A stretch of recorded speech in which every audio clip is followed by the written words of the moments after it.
Hello everyone, welcome to Lucky Education. और आज हम देखेंगे चैप्टर नंबर 3, ह्यूमन डेवलपमेंट। अपनी क्लास 12 की ज्योग्राफी की जो बुक है आपकी, इंडिया पीपल एंड इकोनॉमी, उसका ये चैप्टर 3 है और इसको हम बहुत जल्दी कवर करने वाले हैं। और इसमें कम से कम हम 55 प्लस क्वेश्चंस इसमें हम डिस्कस करेंगे। क्वेश्चन सारे आपके वेरी शॉर्ट होंगे, प्लस आपको एमसीक्यूज भी मैं आपको कराऊंगा। ये जो क्वेश्चन है बहुत ज्यादा हेल्पफुल हैं आपके आने वाले एग्जाम के लिए। नंबर एक, चाहे आप कोई से भी बोर्ड में हो, स्पेशली राजस्थान बोर्ड के लिए तो बहुत ज्यादा जरूरी है। दूसरी बात, जो भी आने वाले टाइम में जब आपका सीयूईटी का एग्जाम होगा, वहां पर भी एग्जाम आपको बहुत ज्यादा हेल्प करने वाले हैं। तो अल्टीमेटली आम के आम गुठलियों के दाम में डबल फायदा आपको होने वाला है। तो शुरुआत करते हैं। और खास बात, एक और चीज मैं आपको बता दूं, इंडिया पीपल एंड इकोनॉमी इस बुक के कंप्लीट चैप्टर के जो क्वेश्चन मैंने डालना स्टार्ट कर दिया है। और ये 5th चैप्टर है और 5 ही चैप्टर में से आरबीएससी में शॉर्ट क्वेश्चन आने वाले हैं, बाकी सब में से थोड़े बड़े क्वेश्चन आएंगे। और इन पांचों चैप्टर का कंबाइंड वीडियो अभी आपको विद इन 1 आवर में आपको मिल जाएगा, बहुत जल्दी मिलने वाला है। और ये 5 चैप्टर कौन से हैं? नंबर 1, ह्यूमन डेवलपमेंट, जो अभी मिल जाएगा आपको। वाटर रिसोर्सेज मैंने अपलोड कर दिया है। मैन्युफैक्चरिंग इंडस्ट्री, ये भी अपलोड कर दिया है, चेक कर लेना। प्लानिंग एंड सस्टेनेबल डेवलपमेंट, ये भी अपलोड कर दिया है। जियोग्राफिकल पर्सपेक्टिव, ये भी अपलोड कर दिया। और इन सबका एक कंबाइंड वीडियो आपको इस वीडियो के बाद आपको मिल जाएगा। तो शुरुआत करते हैं ह्यूमन डेवलपमेंट। सेम चैप्टर आपका वर्ल्ड वाली बुक में भी, और कल से आपको वर्ल्ड वाले वीडियोज भी मिलने लग जाएंगे। So worry not, okay. तो when the concept of human development introduce, human development का कॉन्सेप्ट किस टाइम पे आया था? 1990s। अगर ईयर आए तो 1990 भी लिख देना। व्हाट इज द वेस्टर्न और Eurocentric view of development? Western model क्या है डेवलपमेंट का? वेस्टर्न मॉडल कह रहा है कि डेवलपमेंट कब आता है, कब कहेंगे हम डेवलपमेंट है? जब आपकी लाइफ में या आपके आसपास मॉडर्नाइजेशन, लीजर और एफ्लुएंस, बहुत सारा पैसा वैसा हो, सुख सुविधाएं हो, मॉडर्न चीजें हो, और आपको ऐश मौज करने के लिए टाइम हो, खाली टाइम भी हो, तो उसको हम कहेंगे भैया डेवलपमेंट हो गया, है ना। What are the symbols of development in modern times? Modern time में डेवलपमेंट के क्या सिंबल है? Computerisation, industrialisation, efficient communication system, educational system, advance and modern facilities, safety and security of the people. ये कुछ एग्जाम्पल है, symbol है किसके? Development के मॉडर्न टाइम्स में। What are the negative consequence of development? देखो, डेवलपमेंट के दो चेहरे हैं, एक पॉजिटिव और एक नेगेटिव। एक तरफ डेवलपमेंट से आप देखते हो कि भाई साहब बड़ी बड़ी बिल्डिंग्स, बड़े बड़े रोड, बड़े बड़े कॉलेज, वाह क्या चमक धमक है, तो ये तो भैया पॉजिटिव है ना, लोगों की इनकम बढ़ रही है, कार में जा रहे हैं लोग बाग। दूसरे नेगेटिव चेहरे भी देखने को मिलते हैं। सोसाइटी में इनइक्वलिटी बढ़ रही है, गरीब गरीब होता जा रहा है, अमीर अमीर होता जा रहा है, और इन्वायरमेंट पॉल्यूट हो रहा है। इन्वायरमेंटल पोल्यूशन की बहुत बड़ी समस्या है। डिफॉरेस्टेशन हो रहा है, बहुत सारी समस्या। तो मतलब कुछ नेगेटिव चेहरा भी आपको देखने को मिलेगा। Global warming, climate change, oceans का लेवल राइज हो रहा है, ग्लेशियर्स मेल्ट हो रहे हैं, तो ये नेगेटिव चेहरा है, ठीक है। तो डेवलपमेंट के नेगेटिव कॉन्सिक्वेंस कौन कौन से हैं? नंबर 1, मार्जिनलाइजेशन, सोसाइटी में बहुत सारे लोग पिछड़ रहे हैं। सोशल डिस्क्रिमिनेशन, समाज में भेदभाव हो रहा है, जो गरीब लोग हैं उनके साथ मतलब बहुत ज्यादा भेदभाव किया जाता है। इन्वायरमेंटल डिग्रेडेशन, इन्वायरमेंट की क्वालिटी खराब होती जा रही है। एयर पॉल्यूशन हो रहा है, वाटर पॉल्यूशन हो रहा है, सॉइल पॉल्यूशन हो रहा है, नॉइज पॉल्यूशन हो रहा है, सारा पॉल्यूशन ही पॉल्यूशन हो रहा है। बचा क्या है भाई साहब? इसीलिए तो हम कहते हैं कि सस्टेनेबल डेवलपमेंट, राइट। और रीजनल डिस्पारिटी, कुछ एरिया बहुत डेवलप हो गए, कुछ एरिया बहुत पिछड़ गए, ये सारी चीजें देखने को मिल रही हैं। Right the name of most backward sections of the society, society के सबसे ज्यादा पिछड़े हुए सेक्शन कौन कौन से हैं, उनके नाम बताओ। एमसीक्यूज में आ जाएगा तो तुम बता देना भैया। Schedule tribe, schedule caste, landless, agriculture labourers, females, poor farmers, slum dwellers, ये सब पिछड़े हुए भाग है सोसाइटी के, है ना। ये डेवलपमेंट का ही नतीजा है। What are the consequence of imbalance development? जब इम्बेलेंस डेवलपमेंट होगा, एक जगह ज्यादा डेवलपमेंट होगा, एक जगह कम डेवलपमेंट होगा, तो उसके क्या परिणाम होंगे? इसका परिणाम होगा गरीबी बढ़ेगी, ह्यूमन कंडीशंस बहुत ज्यादा खराब हो जाएंगी, इकोनॉमिक डिस्पैरिटी होगी, मतलब गरीबी अमीरी वाला सिस्टम हो जाएगा। कुछ लोग अभी बहुत ज्यादा गरीब हो जाएंगे, कुछ बहुत ज्यादा अमीर हो जाएंगे, इन्वायरमेंट पॉल्यूट होगा, ये कुछ इम्बैलेंस है। Which issues are not addressed by development? आज भी डेवलपमेंट जो हो रहा है, इसने कौन कौन से इश्यूज को अभी तक एड्रेस नहीं किया है? तो social injustice, regional imbalance, environmental degradation. तो डेवलपमेंट तो हम कर रहे हैं, मगर इन पर अभी भी हमने फोकस नहीं किया, इनको सही करने की जरूरत है। What is the main cause of social injustice? Deterioration in the quality of life, environmental crisis and social unrest. इनके पीछे मेन कारण क्या है? डेवलपमेंट। यूएनडीपी की फुल फॉर्म क्या है? आप सबको पता है, ह्यूमन डेवलपमेंट रिपोर्ट या ह्यूमन डेवलपमेंट इंडेक्स कौन जारी करता है? यूएनडीपी। यूएनडीपी किसका ऑर्गन है? यूएनओ का ही ये पार्ट है ना, ऑर्गन तो नहीं, यूएनओ कोई पार्ट है, एजेंसी है, तो ये जारी करता है। यूएनडीपी का फुल फॉर्म क्या है? United nations development programme. अब भैया डेवलपमेंट, यूएनडीपी के अनुसार डेवलपमेंट क्या है? बहुत प्यारी सी क्यूट सी डेफिनेशन है, इसको देख लो बस। यूएनडीपी के अनुसार डेवलपमेंट क्या है? तो human development is the process of enlarging people's choice. पहली बात तो लोगों की चॉइस बढ़ा देना। पहले हमारे पास चॉइस लिमिटेड थी, अब चॉइस ज्यादा है। तो चॉइस अगर आपके पास ज्यादा है तो भैया आप समझ लो डेवलप्ड हो। Providing them more opportunities for education, health, empowerment, income. तो आप लोगों को ज्यादा से ज्यादा अपॉर्चुनिटी दो, एजुकेशन की, हेल्थ की, उनको इंपावर करो, इनकम बढ़ाओ। Covering all the choices from healthy and physical environment to economic, social and political freedom. हर प्रकार की चॉइस अवेलेबल होनी चाहिए और हर प्रकार की उनके पास फ्रीडम होनी चाहिए। When first human development report was published, पहली रिपोर्ट कब आई थी? 1990 में। एचडीआर की कौन बनाता है report? United nations development programme, UNDP. 2020 में ध्यान देना, 2020 में इंडिया की रैंक क्या थी? 2020 में इंडिया की रैंक थी 131 out of 189 countries human development report में। वैल्यू क्या है इसकी?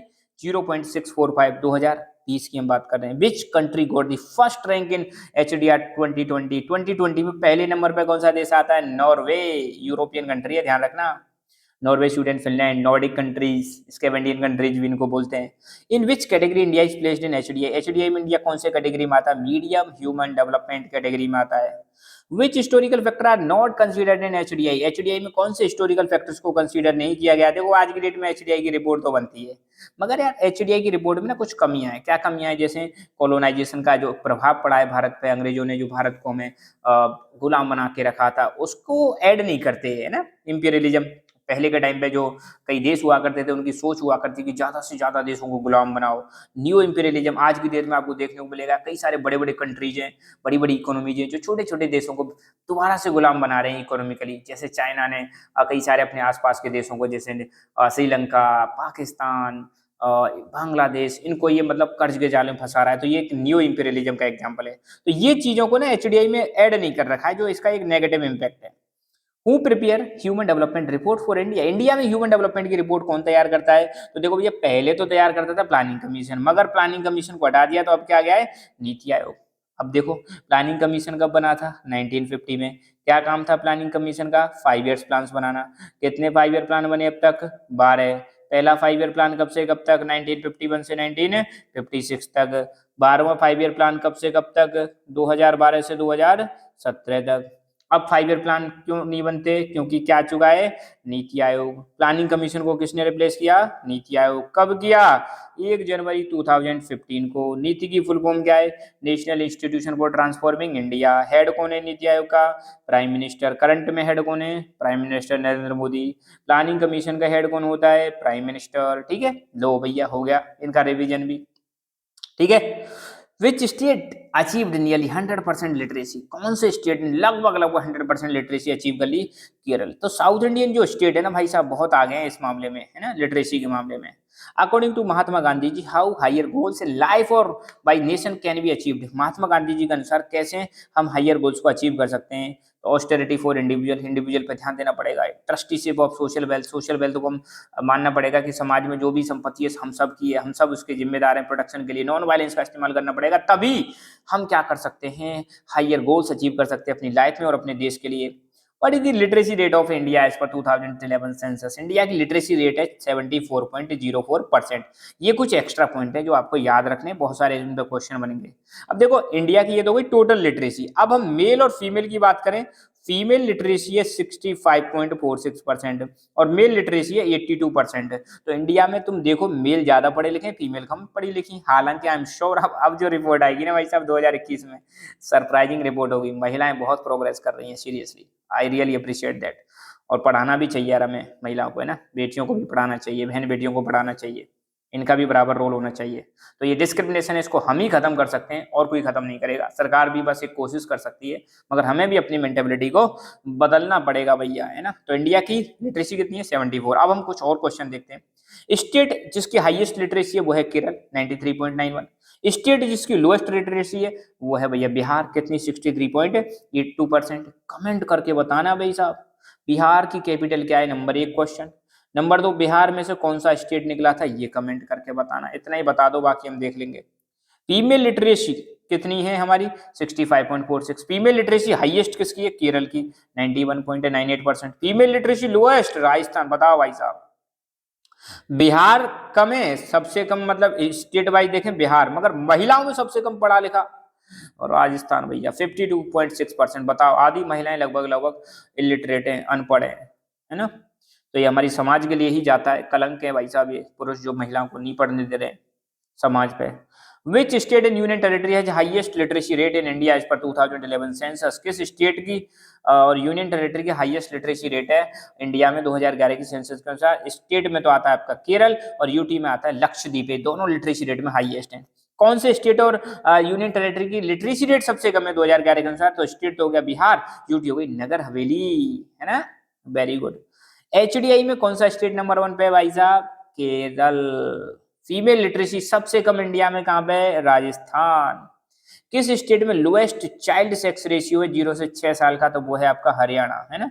चाइल्ड सेक्स रेशियो मतलब 0 से 6 साल की उम्र में जो मेल फीमेल हैं उनको रेशियो जो होता है उसको चाइल्ड सेक्स रेशियो बोलते हैं। तो हरियाणा का बहुत कम है। हरियाणा में इसलिए तो आपने देखा होगा मूवी बनी थी एक, आपको पता हो तो, है ना। कौन सी मूवी बनी थी भैया? हमारी छोरी की छोरों से कम है कि, याद है? आमिर खान की मूवी आई थी भाई साहब, आमिर खान की, है ना। आमिर खान पहलवानी करते हैं, उनकी लड़कियों को पहलवानी सिखाते हैं। मूवी का नाम कमेंट करके बताना है। और वो मूवी किस लिए बनाई गई थी? इसलिए बनाई गई थी, किस लिए? ताकि मतलब अवेयरनेस बढ़ाई जा सके, ये बताया जा सके कि लड़कियां भी लड़कों से कम नहीं है। और आप देखो आज की डेट में हरियाणा में बहुत सारी लड़कियां हैं जो भाई साहब अपना देश का नाम रोशन कर रही हैं, देश के लिए बहुत सारे पुरस्कार लेके आती हैं नेशनल इंटरनेशनल लेवल पर, right. Which UT has highest literacy? Lakshadweep. अब हम देखेंगे भाई साहब MCQs, multiple choice questions. Okay, which one of the following state of India has lowest female literacy? एक झटके में बता दो आप भाई साहब। अब इन चारों में राजस्थान नहीं है भाई साहब, राजस्थान नहीं तो दूसरे नंबर पे बिहार है, बस इतना ध्यान रखना, बिहार कम है ना। Give two reasons of low level of human development in most of the northern states of India. India के मोस्ट ऑफ दी जो नॉर्दर्न स्टेट्स है वहां पे लो डेवलपमेंट क्यों है भाई साहब? इंडिया में आप देखो तो ऊपर वाले जो स्टेट है जिनको बोले नॉर्दर्न स्टेट, यहाँ पे तो लो डेवलपमेंट है और नीचे हाई डेवलपमेंट है। उसका रीजन क्या है? ऊपर एक तो इकोनॉमिक डेवलपमेंट कम हुआ है, ऊपर से ऊपर जो देखोगे नॉर्दर्न, यहाँ पे पुअर लिटरेसी रेट है, नीचे इसका उल्टा है, नीचे मतलब डेवलपमेंट भी ज्यादा है और लिटरेसी रेट भी ज्यादा है। Give the two reasons of declining child sex ratio in India. क्यों इंडिया में चाइल्ड सेक्स रेशियो डिक्लाइन हो रहा है? इसके दो कारण बताने हम तो घने सारे बता देंगे। देखो, नंबर एक, special attitude of people, there is general preference of male child. हर व्यक्ति को आज की डेट में पहला जो बच्चा होगा वो क्या चाहिए भैया? मेल चाहिए साहब, लड़का आ जाए, क्या हो जाए? लड़का हो जाए भाई साहब। क्या करेगा लड़का? वंश का नाम आगे बढ़ाएगा। तो ये एक एटीट्यूड है, इसके जरिए चलते आपको देखा होगा कई बार वो अवर्सन करा देते हैं, सेक्स डिटर्मिनेशन। आप अल्ट्रासाउंड करा लेते हैं, उसमें पता चल जाता है, डॉक्टर को पैसा दे देते हैं कि भाई लड़की है तो बस अबॉर्शन करा दिया।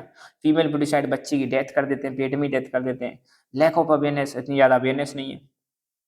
Which of these human development report mentions development must be woven around the people, not people around the development? किस रिपोर्ट में ऐसा कहा गया था कि डेवलपमेंट जो है लोगों के अराउंड में होना चाहिए, ना कि लोग डेवलपमेंट के अराउंड में? तो ये कहा गया था ह्यूमन डेवलपमेंट रिपोर्ट 1993।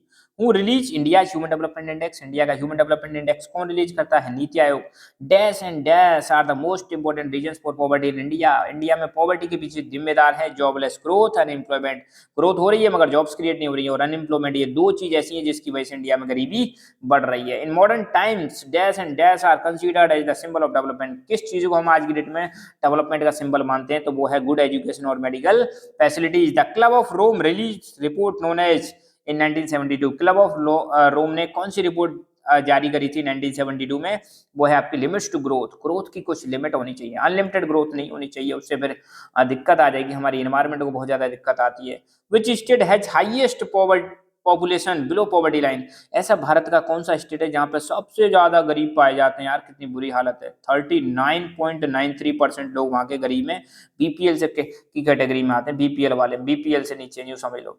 छत्तीसगढ़, यार बहुत बुरी हालत है। इवन छत्तीसगढ़ ऐसा स्टेट है जहां पे मिनरल्स बहुत हैं। बताओ, ये मिनरल रिच एरिया है फिर भी पुअर है, क्यों?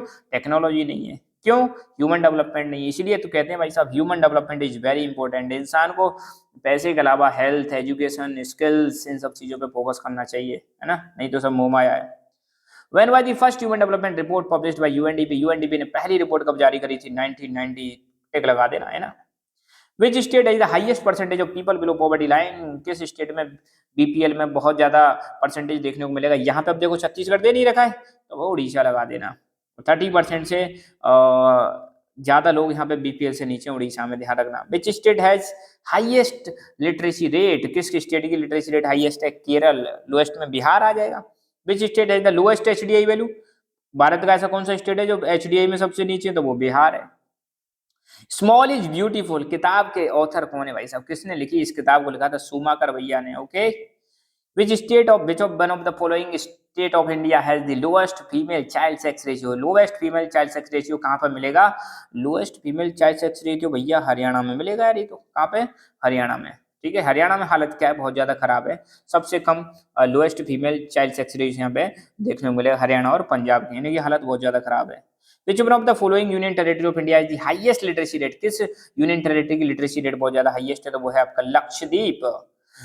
What was the India's rank in Human Development Index in 2018? Human Development Index जो 2018 में आया था, तब इंडिया की क्या रैंक थी? 130। अब तो भैया और गिर गई, कितनी हो गई? 131 हो गई 2020 में, वो बताया था मैंने शुरू में ना। Which one of the following states has the highest percentage of people below poverty line? कौन सा स्टेट है इनमें से जहां पे पीपीएल से नीचे कैटेगरी में बहुत ज्यादा लोग पाए जाते हैं? तो वो है अपना छत्तीसगढ़। छत्तीसगढ़ की कैपिटल क्या है? कमेंट करके बताना है आपको, प्लस ये भी बताना है छत्तीसगढ़ किस में से बना था, है ना। आई एम श्योर आप आंसर जरूर करोगे। Which state has the female literacy, highest female literacy किस स्टेट की पाई जाती है? Kerala, no doubt. और वैसे भी लिटरेसी किसकी ज्यादा है? केरल की ही जाता है। और केरल में आपको पता है बैक वाटर लेगुन्स भी पाए जाते हैं। ओके, बोट रेस भी होती है केरल में। केरल में ही एक पोर्ट है कोची, कौन सा पोर्ट है? Kochi. What is the literacy rate of India on the basis of census 2011? 2011 की सेंसस के अनुसार भारत की लिटरेसी कितनी है? 74.04%।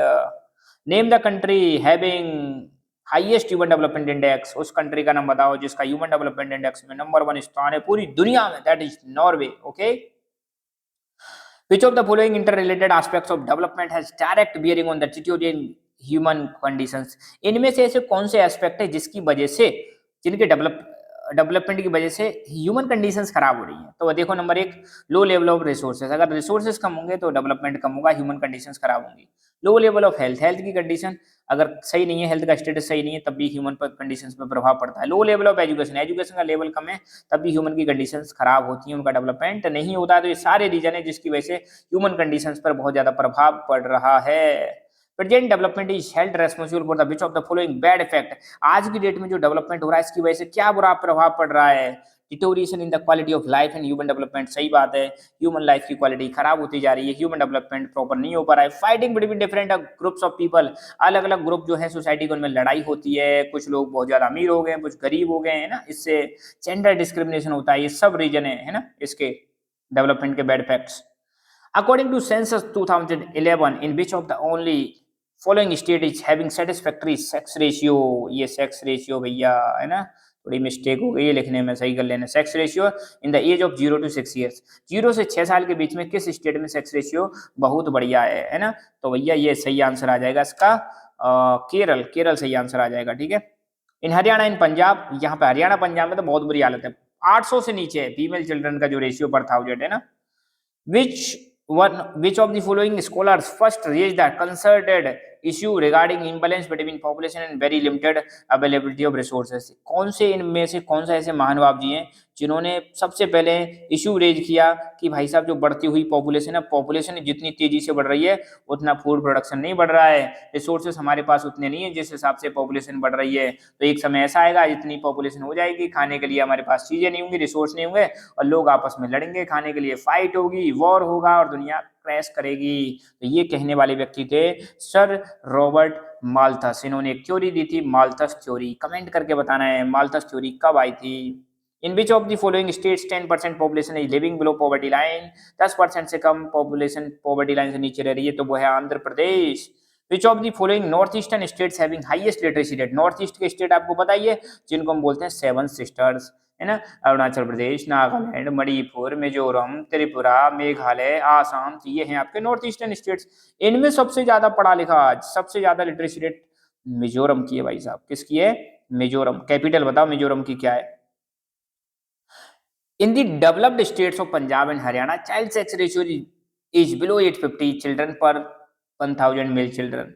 Which of the following factors are responsible? ये करे पंजाब हरियाणा डेवलप्ड है, फिर भी यहाँ पे चाइल्ड सेक्स रेशियो जो है वो 850 से भी कम है। बहुत बुरी हालत है। क्या कारण हो सकते हैं? सोशल एटीट्यूड, बिल्कुल सही बात है। समाज में सब लोग कहते हैं भैया लड़का चाहिए, ले लो लड़का। Scientific methods of sex determination, आज की डेट में लड़का है या लड़की, इसका पता लगाने के लिए अल्ट्रासाउंड करवा लेते हैं, ये भी जिम्मेदार है। डेवलपमेंट, ओवर डेवलपमेंट इन दीजिए, देखो ओवर डेवलपमेंट से कभी भी सेक्स रेशियो जो है अफेक्ट नहीं होगा, बहुत ज्यादा इंपैक्ट नहीं पड़ेगा, मगर हाँ इन दोनों चीजों से फर्क पड़ेगा। तो सही answer only and B. Which UT has lowest female literacy, सबसे कम फीमेल लिटरेसी किस यूटी की है? दादरा एंड नगर हवेली। कुछ इंपॉर्टेंट पॉइंट एक बार फटाफट मेरे साथ रिवाइज कर लो। ह्यूमन डेवलपमेंट रिपोर्ट 2018 में जो आई थी उसके अनुसार भारत की रैंक 130, एचडीआई स्कोर 0.640। पॉवर्टी की अगर बात करें ना, पॉवर्टी की हम बात करें तो पॉवर्टी कंट्री की कितनी है? 21.9% लोग कंट्री में पुअर हैं 2011-12 की रिपोर्ट के अनुसार। रूरल एरिया में पॉवर्टी 25.7% है, अर्बन एरिया में पॉवर्टी 13.7% है। तो डेफिनेटली अर्बन एरिया में पॉवर्टी कमी रहती है, क्योंकि सोर्सेस ऑफ इनकम ज्यादा होते हैं, सेकेंडरी और टर्सरी एक्टिविटीज होती हैं बहुत ज्यादा। सेक्स रेशियो हाईएस्ट किसका है 0 से 6 साल के बीच में? केरल का। लोएस्ट किसका है भैया? हरियाणा पंजाब का, बिलो 850। बर्थ रेट 1950 में 51 में कितनी थी? 40.8। 2015 में कितनी हुई? 20.8। मतलब बर्थ रेट हमारी कम हुई है, that is good sign, population control हो जाएगी। डेथ रेट 1951 में 25.1 हुआ करती थी पर थाउजेंड, अब जो घट के 6.1 हो गई है पर थाउजेंड। इसका मतलब हमारी हेल्थ फैसिलिटीज इंप्रूव हो रही है, डेथ कम हो रही है, मतलब हेल्थ फैसिलिटीज इंप्रूव हो रही है। इन्फेंट मोर्टेलिटी रेट क्या होता है? जो 1 साल से कम उम्र का जो बच्चा होता है उसको हम इन्फेंट बोलते हैं। तो पहले 1951 में 1000 में से 148 बच्चे मर जाते थे, मगर अब कितने मर रहे हैं? मात्र 37, जो कि बहुत इंप्रेसिव ग्रोथ हुई है। यहाँ भी हेल्थ फैसिलिटीज को ही जाता है।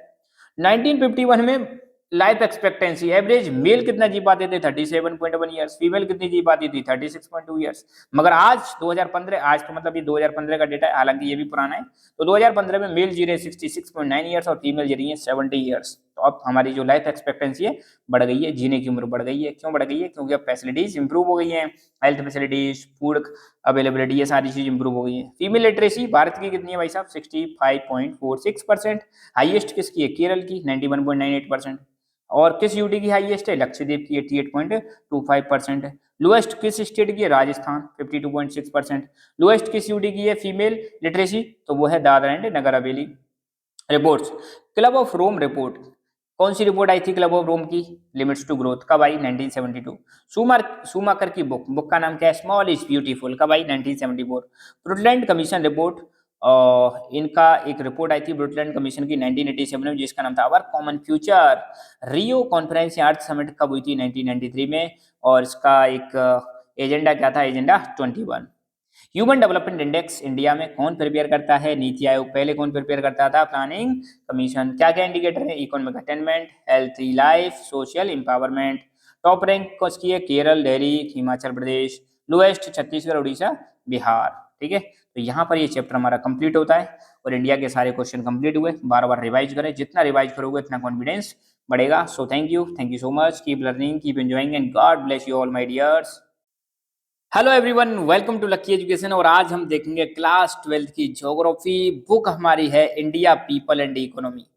इसका चैप्टर नंबर 6 है, जिसका नाम है वाटर रिसोर्सेस। और वाटर रिसोर्सेस के ध्यान रखना, आज हम 70 से ज्यादा क्वेश्चन हम देखने वाले हैं। और ये 70 प्लस क्वेश्चन जो रहे ये आपके वेरी शॉर्ट प्लस एमसीक्यूज रहेंगे। और इसके माध्यम से आपको देखने को मिलेगा आपका पूरा चैप्टर रिवाइज हो जाएगा, एक एक डाटा आपकी फिंगर टिप्स पे याद हो जाएगा। बहुत सारी चीजें तो इसमें बार बार रिवाइज की गई है। ठीक है, और जो बेसिक कॉन्सेप्ट है वो भी मैं आपको इसमें बता दूंगा। बहुत ज्यादा समय नहीं लगेगा, मुश्किल से 15 मिनट के अंदर ये चैप्टर हमारा फिनिश हो जाएगा। बहुत कम समय में 15-20 मिनट लगेंगे। अब बाकी देखते हैं। वाटर रिसोर्सेस, यहाँ पे पानी की बात की जाएगी। आपको पता है पानी एक इंपॉर्टेंट रिसोर्स है, हर जगह पे पानी की जरूरत होती है, चाहे डोमेस्टिक यूज हो, चाहे इंडस्ट्रियल यूज हो, चाहे आपका एग्रीकल्चरल यूज हो।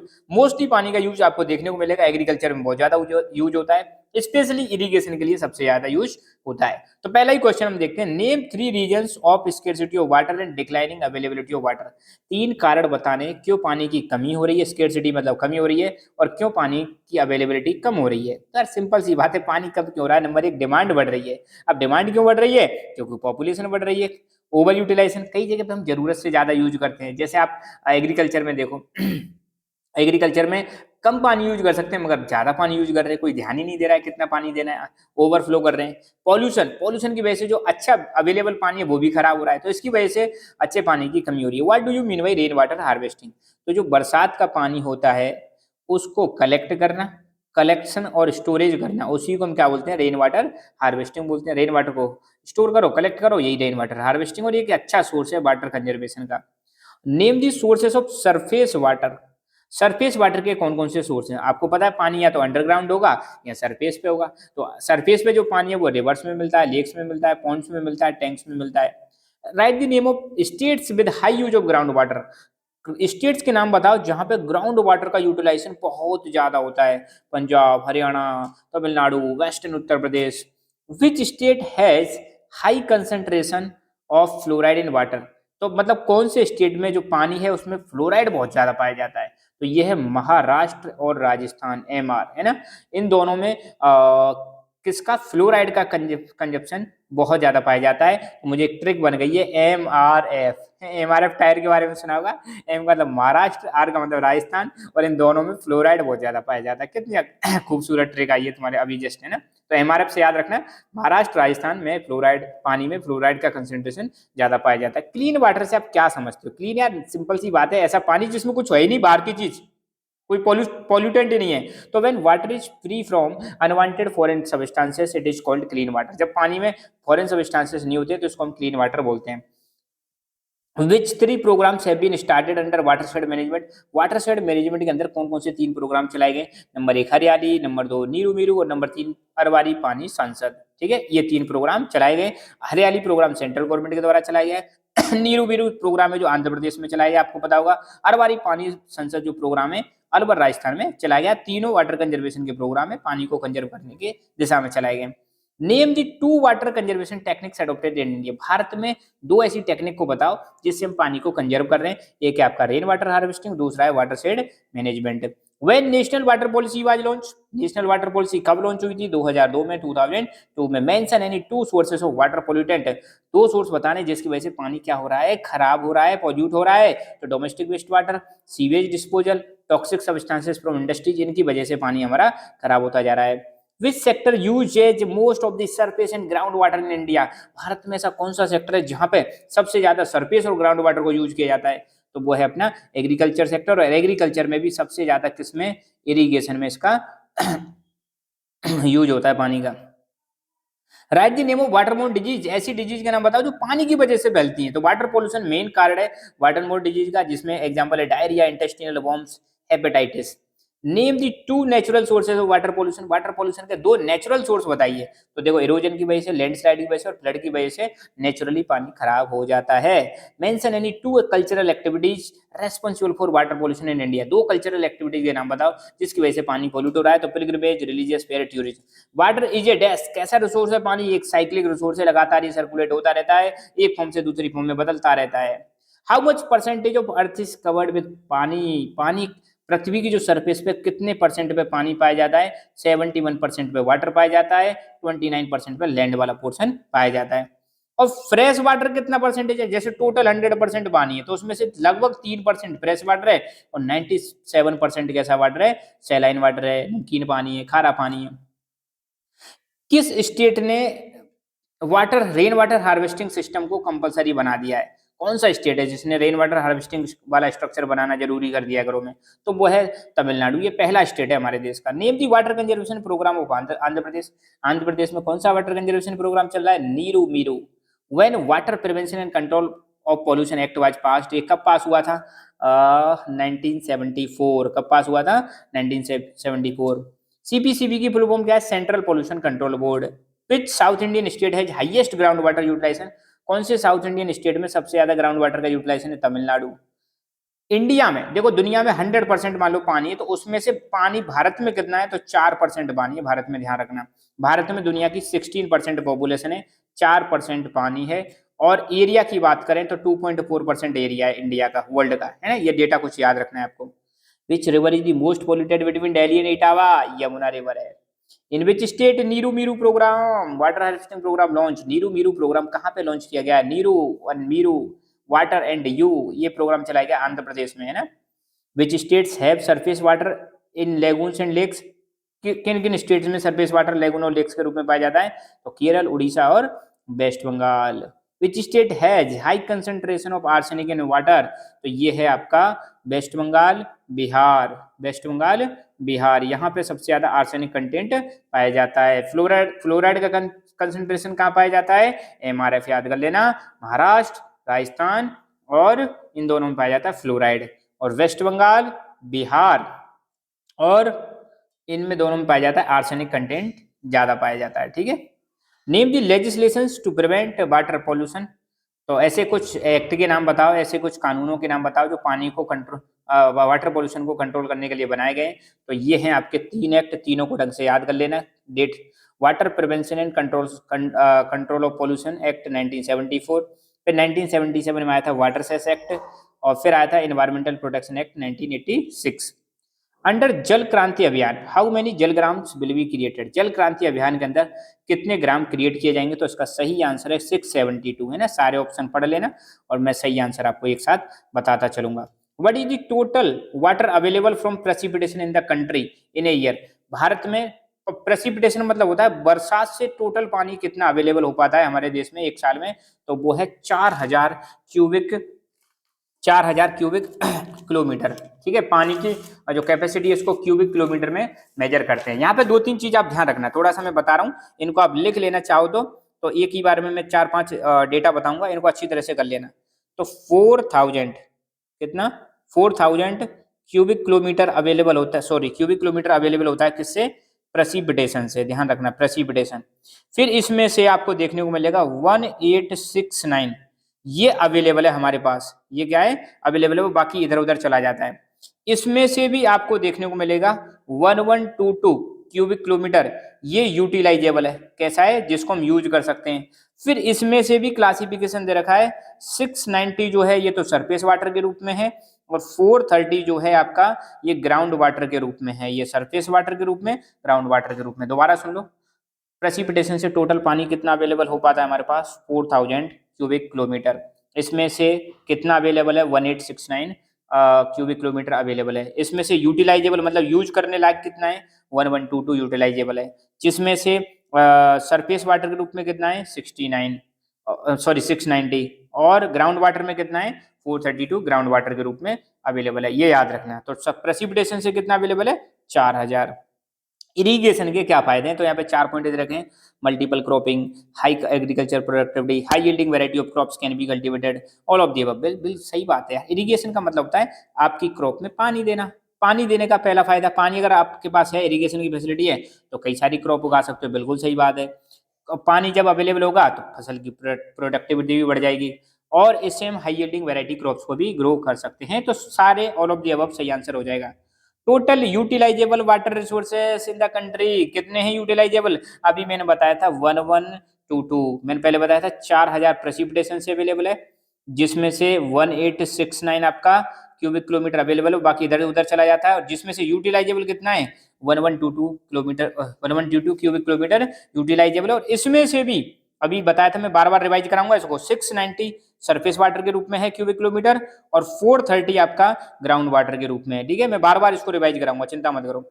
What is the first priority of national water policy? National water policy की पहली प्रायोरिटी क्या है? 4 प्रायोरिटी दे रखी, irrigation, navigation, drinking water, hydroelectricity. तो नेशनल वाटर पॉलिसी कहती है कि सबसे पहले जो पानी है वो हमारा पीने के लिए अवेलेबल होना चाहिए, ड्रिंकिंग वाटर अवेलेबल होना चाहिए, ये पहली प्रायोरिटी है। हाइड्रो इलेक्ट्रिसिटी, नेविगेशन, इरिगेशन, ये सेकंड, थर्ड, फोर ऐसे प्रायोरिटी हैं, मगर पहले नंबर पे जो फर्स्ट प्रायोरिटी दी गई है वो है आपकी drinking water. How much water is available from surface water and replenishable ground water in India? कितना पानी जो है सरफेस वाटर और ग्राउंड वाटर के रूप में अवेलेबल है ना? तो ये है 1869 इतना मतलब किलोमीटर अवेलेबल है, दोनों फॉर्म में है ना, ये ध्यान रखना। How much part of earth is covered with water? पृथ्वी का कितना हिस्सा पानी से घिरा हुआ है? 71% है। मैंने अभी बताया था। कुछ क्वेश्चन रिपीट करेंगे। Which one of the following statement is incorrect? कौन सा स्टेटमेंट इनकरेक्ट है ना? ऊपर से देखो, back water and lagoons are used for fishing in irrigating certain variety of wheat crops. तो देखो भैया, ये बात तो सही है, बैक वाटर और लेगून जो है फिशिंग करने के लिए काम आते हैं, इरिगेशन करने के लिए काम आते हैं, मगर व्हीट की इरिगेशन नहीं होती। क्योंकि आपको पता है बैक वाटर और लेगून वाटर कहाँ पाया जाता है? ये उड़ीसा, केरल और वेस्ट बंगाल। यहाँ पे गेहूं तो बहुत कम होता है, होता ही नहीं है। यहाँ पे पैडी की क्रॉप्स, राइस की क्रॉप उगाई जाती है। तो पहला स्टेटमेंट इनकरेक्ट है।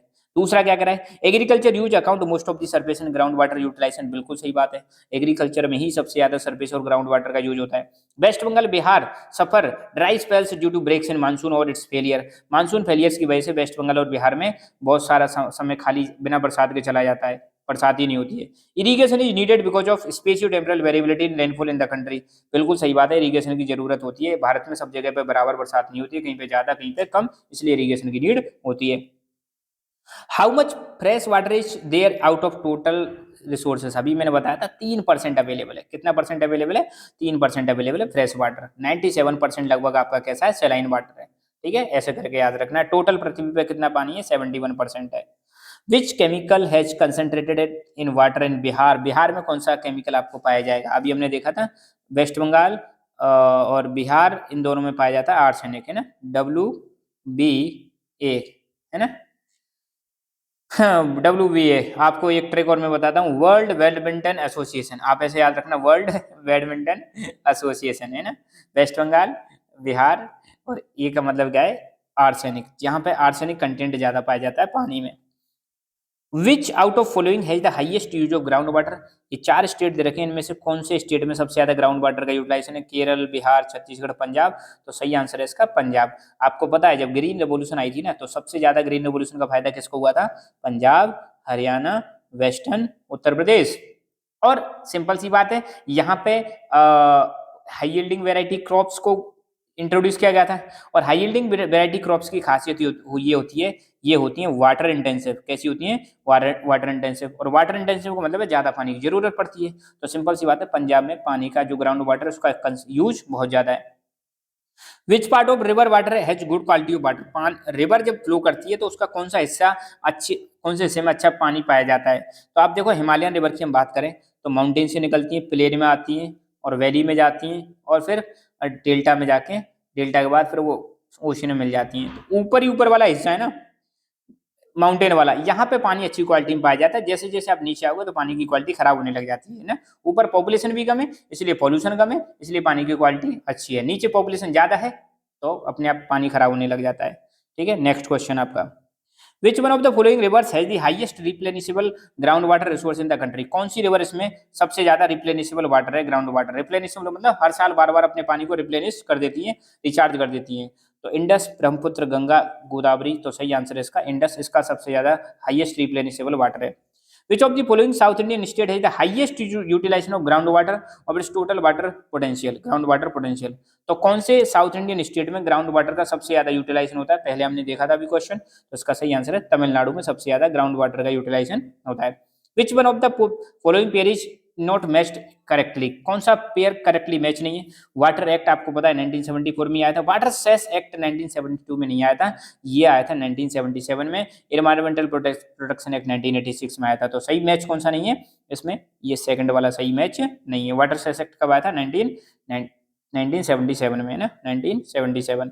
विच of the following statement is associated with the watershed management programme, watershed management programme से संबंधित कौन सा स्टेटमेंट है यहाँ पे, परकोलेशन टैंक, देखो वाटरशेड मैनेजमेंट के तहत परकोलेशन टैंक बनाए जा रहे हैं ताकि पानी जो है रिस रिस के कहाँ पे जा सके, ग्राउंड में जा सके और अंडरग्राउंड वाटर का लेवल बढ़ सके, सही बात है। Balance between population and water resources, एक तरफ पॉपुलेशन है दूसरी तरफ वाटर रिसोर्सेस हैं, इन दोनों के बीच में क्या बैलेंस स्टेब्लिश करना, ये इसका एक ऑब्जेक्टिव है। Public participation is necessary for successful implementation, और इसमें यह भी कहा गया है कि भैया वाटर शेड मैनेजमेंट प्रोग्राम को सक्सेसफुल बनाना है तो जनता की भागीदारी बहुत ज्यादा जरूरी है, जब तक जनता पार्टिसिपेट नहीं करेगी, जब तक जनता इसमें हेल्प नहीं करेगी तो पॉसिबल नहीं है, तो ये बात भी सही है, इसका मतलब ऑल ऑफ दी अबव हो जाएगा।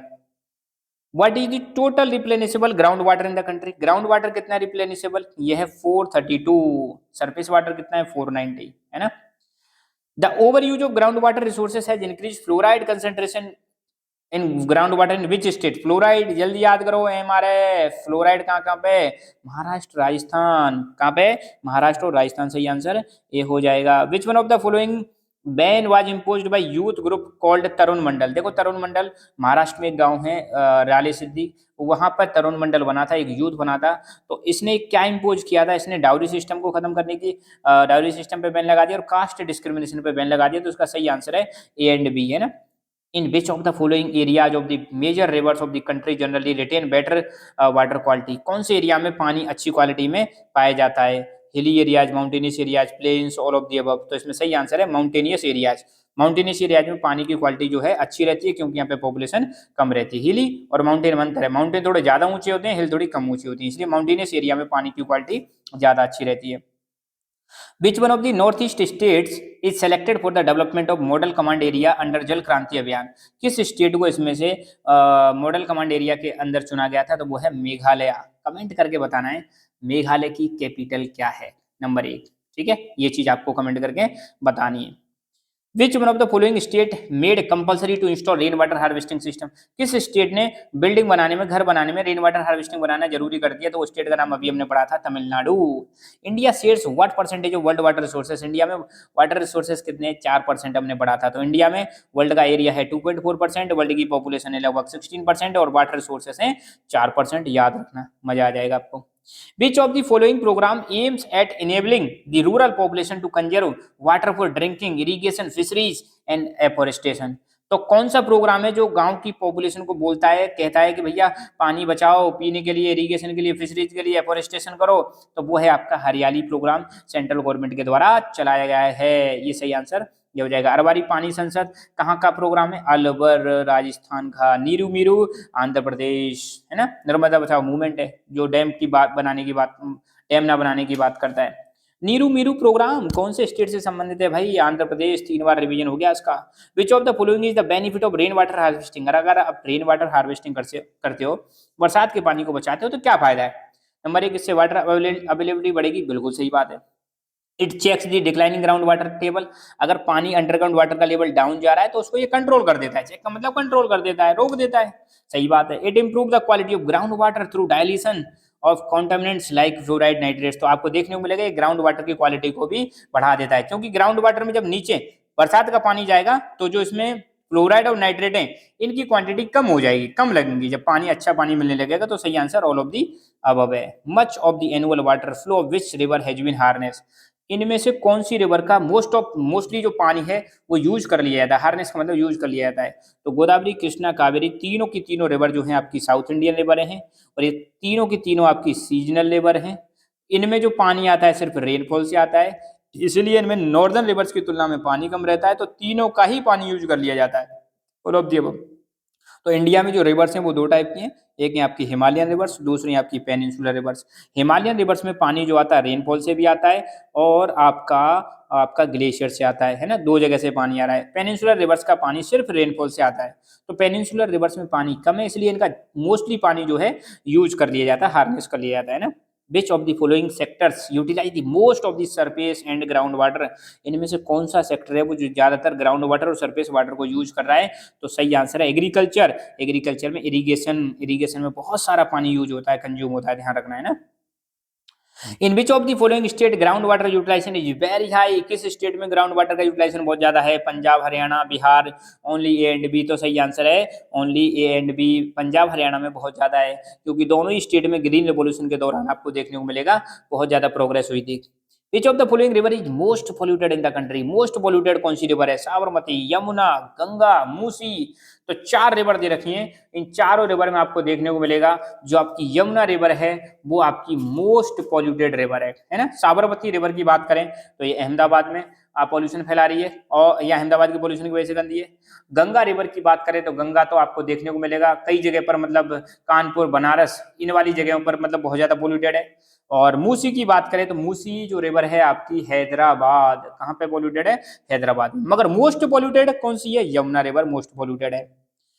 What percentage of net sown area in Punjab, Haryana, western Uttar Pradesh is under irrigation? कितना परसेंट एरिया जो है इन तीनों स्टेट में अंडर इरिगेशन है? बहुत बड़ी बात है। 85% से ज्यादा एरिया जो है यहाँ पे खेती जो हो रही है ना, 85% से ज्यादा एरिया में इरिगेशन से हो रही है। पानी देना पड़ता है, तो पानी देना पड़ता है तो ग्राउंड वाटर और सरफेस वाटर का यूटिलाइजेशन यहाँ पे सबसे ज्यादा होगा। The lagoons and back waters are utilize in which of the following purpose? इनका किस पर्पज के लिए इस्तेमाल किया जाता है लगून्स और बैक वाटर? फिशिंग करते हैं, बिल्कुल सही बात है। पैडी की क्रॉपिंग करते हैं, बिल्कुल सही बात है। इरिगेशन करते हैं कोकोनट की, ये भी सही बात है। तो सही आंसर हो जाएगा ऑल ऑफ दी अबव। तो लगून्स और बैक वाटर मोस्टली 3 स्टेट में आपको देखने को मिलेगा, केरला, उड़ीसा और वेस्ट बंगाल। कमेंट करके बताना है भैया केरल में कौन सा पोर्ट है, उड़ीसा में कौन सा पोर्ट है और वेस्ट बंगाल में कौन सा पोर्ट है, कमेंट करके बताना है जल्दी से ना। विच of the following is the most polluted river in Ahmedabad? अभी हमने देखा था भैया अहमदाबाद की मोस्ट पोल्यूटेड रिवर कौन सी है? साबरमती। गोमती रिवर कहाँ है भैया? गोमती रिवर है आपकी लखनऊ में। कहाँ पर है? लखनऊ में। काली रिवर और यमुना, यमुना और काली तो खैर छोड़ो, पर गोमती मतलब ध्यान रखना लखनऊ की मोस्ट पोल्यूटेड है। ठीक है, तो आपको ध्यान रखना है अहमदाबाद में जो मोस्ट पोल्यूटेड है साबरमती है, अहमदाबाद में। Which of the following crop does require much water to grow? कौन सी जो क्रॉप है इनमें बहुत ज्यादा पानी चाहिए ग्रो करने के लिए? राइस, शुगर केन, जूट, तीनों ही क्रॉप ऐसी हैं वाटर इंटेंसिव क्रॉप है। वाटर इंटेंसिव क्रॉप क्या होती हैं? जिनको पानी की बहुत ज्यादा जरूरत पड़ती है उनको हम बोलते हैं वाटर इंटेंसिव क्रॉप। तो तीनों को ही ज्यादा पानी की जरूरत पड़ती है। In which of the following river precipitation rates are high? किन रिवर्स में प्रेसिपिटेशन का रेट बहुत ज्यादा है? गंगा, ब्रह्मपुत्र, बराक। तो सही आंसर है ऑल ऑफ दी अबव। तीनों ही रिवर आपको पता है नॉर्दर्न रिवर से, हिमालयन रिवर से पानी जो है हिमालय और ग्लेशियर से और रेनफॉल से आ रहा है, तो तीनों में ही प्रेसिपिटेशन की जो रेट है बहुत हाई है। In which of the following area of इंदिरा in India green revolution strategy of agriculture has largely successful? तो भैया ग्रीन रेवोल्यूशन का जो सबसे ज्यादा फायदा हुआ है ना वो तीन ही स्टेट को हुआ है, पंजाब, हरियाणा, वेस्टर्न उत्तर प्रदेश। तो आंसर हो जाएगा all of the above. Ganga, Brahmaputra, Barak rivers have what percentage of total surface water resources? इन तीनों रिवर में कितना परसेंटेज पानी पाया जाता है टोटल सरफेस वाटर का? लगभग 60% के something. What percentage of ground water in India is utilize for agriculture? कितना परसेंटेज जो पानी है सिर्फ एग्रीकल्चर के लिए यूज हो रहा है इंडिया में? भैया 92% है, बहुत बड़ी बात है। On which of the following success of water set development largely depend? किस पर मतलब वाटर सेट डेवलपमेंट जो है इसकी सक्सेस डिपेंड करती है? तो ये डिपेंड करती है, बताओ चार ऑप्शन दे रखे हैं, कम्युनिटी पार्टिसिपेशन, यूएन, यूएसए और गवर्नमेंट। तो सही आंसर है इसका कम्युनिटी पार्टिसिपेशन। जब तक लोग भागीदारी नहीं करेंगे, जब तक लोग एक्टिव नहीं होंगे, तब तक वाटर सेट मैनेजमेंट जो है बिल्कुल सक्सेस नहीं होगा। In which of the following groups of state utilize ground water least? ध्यान रखना इनमें से पूछ रहा है किन स्टेट में ग्राउंड वाटर का यूटिलाइजेशन सबसे कम होता है। आप इसमें एलिमिनेशन यूज करो, है ना।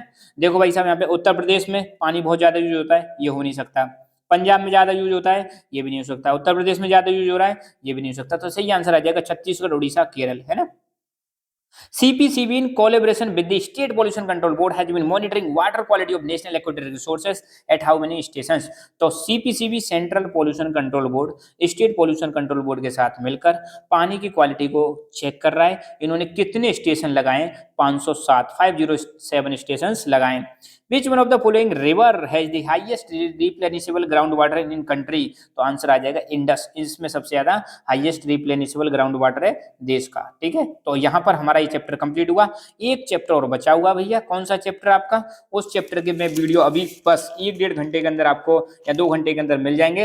ह्यूमन डेवलपमेंट वाला चैप्टर जो है आपका बचा हुआ है उसके अभी आ जाएंगे, और फिर इसके बाद इंडिया वाली बुक के कंबाइंड एक वीडियो आपकी आ जाएगी जिसमें इंडिया के जो 5 चैप्टर दे रखे हैं आपके, मैं बता देता हूँ कौन कौन से 5 चैप्टर हैं, जिसमें से एक एक नंबर के क्वेश्चन आ रहे हैं। पहला है ह्यूमन डेवलपमेंट, दूसरा है वाटर रिसोर्सेज, तीसरा है मैन्युफैक्चरिंग इंडस्ट्रीज, चौथा है आपका प्लानिंग एंड सस्टेनेबल डेवलपमेंट, और पांचवा है ज्योग्राफिकल पर्सपेक्टिव। ठीक है, इनमें से आपको एक एक नंबर के क्वेश्चन देखने को मिलेंगे, very short, fill in the blanks और एमसीक्यूज। तो ये लगभग हमारा मिशन फिनिश होने वाला है। बहुत जल्दी आपको एक कंबाइंड वीडियो मिलने वाली है इनकी। उसके बाद हम 1.5 मार्क्स के जो क्वेश्चन है उनका भी वीडियो लेके आने वाले हैं। अब ऐसा नहीं है ये सिर्फ यही काम आएंगे, ये जो क्वेश्चन है सीयूईटी एग्जाम के लिए एक्सट्रीमली इंपॉर्टेंट है। जो सीयूईटी का एग्जाम होगा वहां सबसे ज्यादा काम आएंगे। ठीक है, so thank you so much, keep learning, keep enjoying and God bless you all. Hello everyone, welcome to Lucky Education. और आज हम देखेंगे चैप्टर नंबर 8 मैन्युफैक्चरिंग इंडस्ट्रीज। इस चैप्टर से संबंधित जितने भी वेरी शॉर्ट क्वेश्चन हैं और जितने भी एमसीक्यूज हैं वो सारे के सारे हम डिस्कस करने वाले हैं। और इस चैप्टर में कम से कम नहीं तो आपके 75 प्लस क्वेश्चन हम देखेंगे, 75 से ज्यादा क्वेश्चन हम देखने वाले हैं विद आंसर। ठीक है, और कुछ बेसिक्स भी हम इसमें डिस्कस करेंगे। तो कंप्लीट एनालिसिस हो जाएगा चैप्टर नंबर 8 मैन्युफैक्चरिंग इंडस्ट्रीज। ये वाला जो चैप्टर है आपका क्लास 12 की geography, India people and economy, उस वाली बुक का है। तो लेट्स स्टार्ट दिस चैप्टर। पहली बात तो एक चीज समझ लो, बस मैन्युफैक्चरिंग इंडस्ट्री में हर बार हम किसकी बात करेंगे? इंडस्ट्रीज की बात करेंगे। और इंडस्ट्रीज क्या होती है? इंडस्ट्री में आपको देखने को मिलेगा दो चीज ध्यान देनी है। कोई भी इंडस्ट्री हो उसमें हम इस्तेमाल करते हैं रॉ मटेरियल। क्या इस्तेमाल करते हैं? Raw material. और फिर उस रॉ मटेरियल की क्या होती है? प्रोसेसिंग होती है। और प्रोसेसिंग होने के बाद बन जाता है फिनिश्ड गुड। फिनिश्ड गुड बन जाता है ना। ये होता है इंडस्ट्री में। मैन्युफैक्चरिंग का मतलब क्या है? मैन्युफैक्चरिंग का मतलब है एक ऐसा प्रोसेस जहां पर रॉ मटेरियल को फिनिश प्रोडक्ट में कन्वर्ट किया जा रहा है, फिनिश्ड गुड्स में कन्वर्ट किया जा रहा है, उसको हम बोलते हैं मैन्युफैक्चरिंग। समझ में आया आपको? फॉर एग्जांपल सपोज अगर चीनी बनानी है ना, तो चीनी कहाँ बनती है? शुगर मिल में बनती है। कहाँ पर बनती है? शुगर मिल में। रॉ मटेरियल क्या इस्तेमाल करते हैं? शुगर केन इस्तेमाल करते हैं। फिर उसकी क्या होती है? प्रोसेसिंग। फाइनली क्या बन जाती है? शुगर बन जाती है। तो ये होता है मैन्युफैक्चरिंग का मतलब। अंडरस्टूड? आई होप अब आपको समझ में आएगा। तो बार बार हम इंडस्ट्री की बात करेंगे तो इंडस्ट्री मैन्युफैक्चरिंग जो भी है, तो इसमें ध्यान रखना इंडस्ट्री तो एक्चुअली क्या है? एक लोकेशन होती है जहाँ पे मैन्युफैक्चरिंग की जाती है। तो मैन्युफैक्चरिंग क्या होता है? जहाँ पे रॉ मटेरियल को किस में कन्वर्ट किया जा रहा है? फिनिश प्रोडक्ट में कन्वर्ट किया जा रहा है। जिस जगह पे किया जा रहा है वही इंडस्ट्री हो जाएगी। ठीक। तो पहला question, when was TISCO at Jamshedpur established? TISCO को जमशेदपुर में कब स्टेब्लिश किया गया था? तो Tata Iron and Steel Company, Tata Iron and Steel Company Jamshedpur में टिस्को को स्टेब्लिश किया गया था 1907 में। और ये कहाँ पर है? आपका झारखंड में। ध्यान रखना, जमशेदपुर कहाँ है? झारखंड में। कमेंट करके बताना है झारखंड की कैपिटल क्या है। Classify the industries based on their size, capital, investment and labour. Size, capital, investment और लेबर के आधार पर इंडस्ट्री हमारी ये चार टाइप की होती हैं। सबसे पहले होती है कॉटेज इंडस्ट्री, फिर small scale industry, medium scale industry और large scale industry. Name the largest centre of electronic industry in India. India में इलेक्ट्रॉनिक इंडस्ट्री का सबसे बड़ा सेंटर कौन सा है? तो वो है बेंगलोर। और बेंगलोर कहाँ पर है? कर्नाटक में। बेंगलोर को हम बोलते हैं सिलिकॉन वैली ऑफ इंडिया। क्या बोलते हैं? Silicon Valley of India. Silicon Valley of India के नाम से जानते हैं। कमेंट करके बताना है कर्नाटक में कौन सा पोर्ट है। ठीक है, ये चीज आपको पैरेलल में करनी है। Classify the industries based on there ownership. Ownership के आधार पर इंडस्ट्री हमारी चार प्रकार की होती है: cooperative sector, joint sector, private sector और public sector. Classify the industries based on their product. जो प्रोडक्ट निकल के आ रहे हैं उसके आधार पर इंडस्ट्री किस किस टाइप की होती है? तो basic goods industries, capital goods industries, intermediate goods industries और consumer goods industries. Which state has the highest number of cotton textile industries? किस स्टेट में सबसे ज्यादा कॉटन टेक्सटाइल इंडस्ट्री पाई जाती है? तो वो है आपका Tamil Nadu. Classify the industry based on raw material. Raw material के आधार पर इंडस्ट्री कितने प्रकार की होती है? तो industrially processed, mineral based, forest based और एग्रीकल्चर बेस्ड। अगर किसी इंडस्ट्री को रॉ मटेरियल एग्रीकल्चर से आ रहा है तो एग्रीकल्चर बेस्ड, फॉरेस्ट से आ रहा है फॉरेस्ट बेस्ड, मिनरल से आ रहा है मिनरल बेस्ड और इंडस्ट्री से ही आ रहा है तो इंडस्ट्रियली प्रोसेस्ड। मैन्युफैक्चरिंग क्या है? मैंने अभी बताया था, मैन्युफैक्चरिंग एक प्रोसेस है जहां पे रॉ मटेरियल को फिनिश गुड्स में कन्वर्ट किया जाता है। Name two subsections of cotton textile industry. Cotton textile industry के नीचे जो इसके सब सेक्शन है उनका नाम बताइए। तो हैंडलूम सेक्टर और मिल सेक्टर।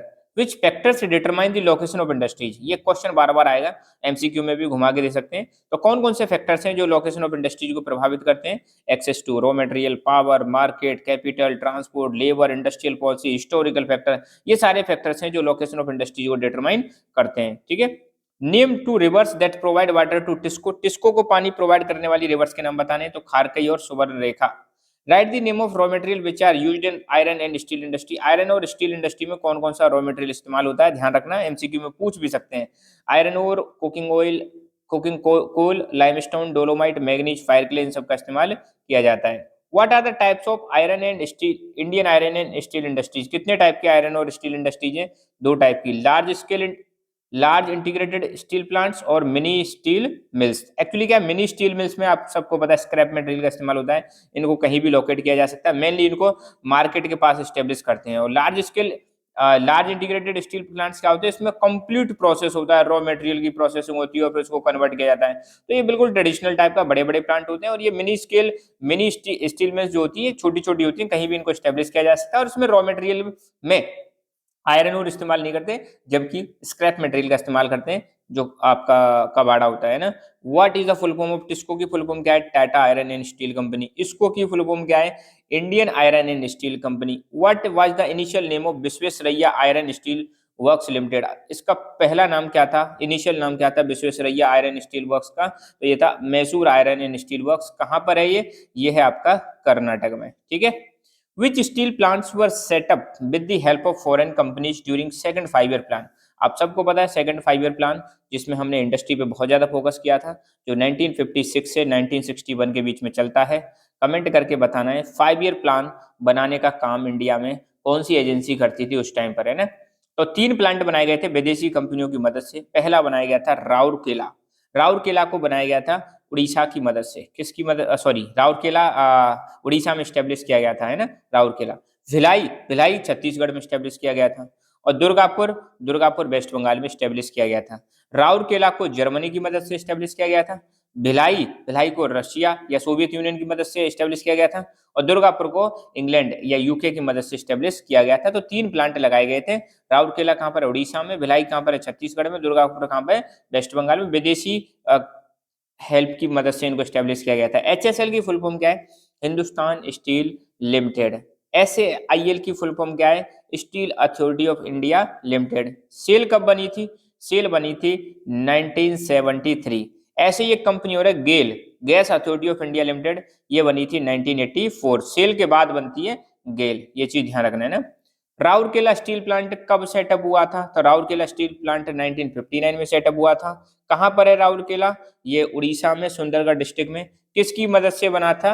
जर्मनी की मदद से। देखो राउरकेला के बारे में एक ट्रिक याद रखना, रोग। क्या याद रखना है? रोग। आर का मतलब है राउरकेला, ओ का मतलब है उड़ीसा और जी का मतलब है जर्मनी। ठीक है, रोग। राउरकेला जो प्लांट है वो 1959 में उड़ीसा में, सुंदरगढ़ डिस्ट्रिक्ट में, जर्मनी की मदद से बना था। भिलाई भिलाई है ना, एक्चुअली क्या है, भिलाई और बोकारो, भिलाई और बोकारो, जितने भी बीबी आ रहे हैं ना, बीबी में आर लगा देना। बीबी आर का मतलब है रशिया, है ना। तो भिलाई प्लांट जो है इसको सेटअप किया गया था रशिया की मदद से, या कह सकते हो सोवियत यूनियन की मदद से, क्योंकि रशिया तो 1991 में बनता है। अगर एमसीक्यू में आ जाए तो आप लिख देना, है ना। प्लेस क्या था? दुर्ग डिस्ट्रिक्ट छत्तीसगढ़। कब बना था भिलाई? 1959 में। तो ये 2 प्लांट में बीबी आ रहा है ना, ये बीबी जहाँ पे आता है समझ लेना बीबी आपकी कहाँ की है? रशिया की है, यूं समझ लेना। तो बीबी आए तो समझ लेना रशिया की मदद से, ठीक है। तो भिलाई स्टील प्लांट रशिया की मदद से, दुर्ग डिस्ट्रिक्ट छत्तीसगढ़, और इसका प्रोडक्शन स्टार्ट होता है 1959 में। दुर्गापुर, अब आपको पता है दुर्गा पूजा कहाँ पे होती है भैया? दुर्गा पूजा वेस्ट बंगाल में फेमस है। तो दुर्गापुर स्टील प्लांट को यूके की मदद से वेस्ट बंगाल में स्टेब्लिश किया गया था। यूके मतलब यूनाइटेड किंगडम, जिसको हम इंग्लैंड भी बोल देते हैं, ठीक है। और इसकी मदद से, अंग्रेजों की मदद से इस प्लांट ने प्रोडक्शन स्टार्ट किया था 1962। Bokaro steel plant, Bokaro steel plant को हमने स्टेब्लिश किया था रशिया की मदद से, है ना। बीबी मैंने अभी बताया था ना, बोकारो आ जाए, भिलाई आ जाए, ये रशिया की मदद से। और 1964 में कहाँ पर है बोकारो? झारखंड में। बोकारो कहाँ पे भैया? झारखंड में। वाईजेग स्टील प्लांट, वाईजेग आपने नाम सुना होगा। विशाखापट्टनम को हम क्या बोलते हैं? वाईजेग बोलते हैं। तो ये स्टील प्लांट पहली बात तो आंध्र प्रदेश में। फर्स्ट पोर्ट बेस्ड प्लांट है, पोर्ट के बेस पे प्लांट है, आधारित है। इसके आसपास आपको विशाखापट्टनम पोर्ट देखने को मिलेगा, और इसमें प्रोडक्शन स्टार्ट होता है 1992 में। क्वेश्चन बन सकता है इंडिया का फर्स्ट पोर्ट बेस्ड प्लांट कौन सा है? तो वाईजेग बता रहा है। विजयनगर स्टील प्लांट कहां पर है? विजयनगर स्टील प्लांट आपका होसपेट, कर्नाटक में है, होसपेट। सलेम स्टील प्लांट कहां पर है? तमिलनाडु में। सलेम जगह बहुत फेमस है भाई, ध्यान रखना, मैप में पूछा जा सकता है। सलेम कहां पर है? तमिलनाडु में। पहली कॉटन मिल कब स्टेब्लिश हुई थी? 1854 में। कहां पे स्टेब्लिश हुई थी? मुंबई में। पहली जूट मिल कब स्टेब्लिश होती है? 1 साल बाद। देखो पहले कॉटन आएगा फिर जूट आएगा, पहले सी आता है फिर जे आता है, इतना ध्यान रखना है ना। तो कॉटन मिल कहाँ पे? मुंबई में 1854 में। और जूट मिल कहाँ पे स्टेब्लिश होती है? 1855 में वेस्ट बंगाल साइड में स्टेब्लिश होती है, रिसर नाम की जगह पर, है ना।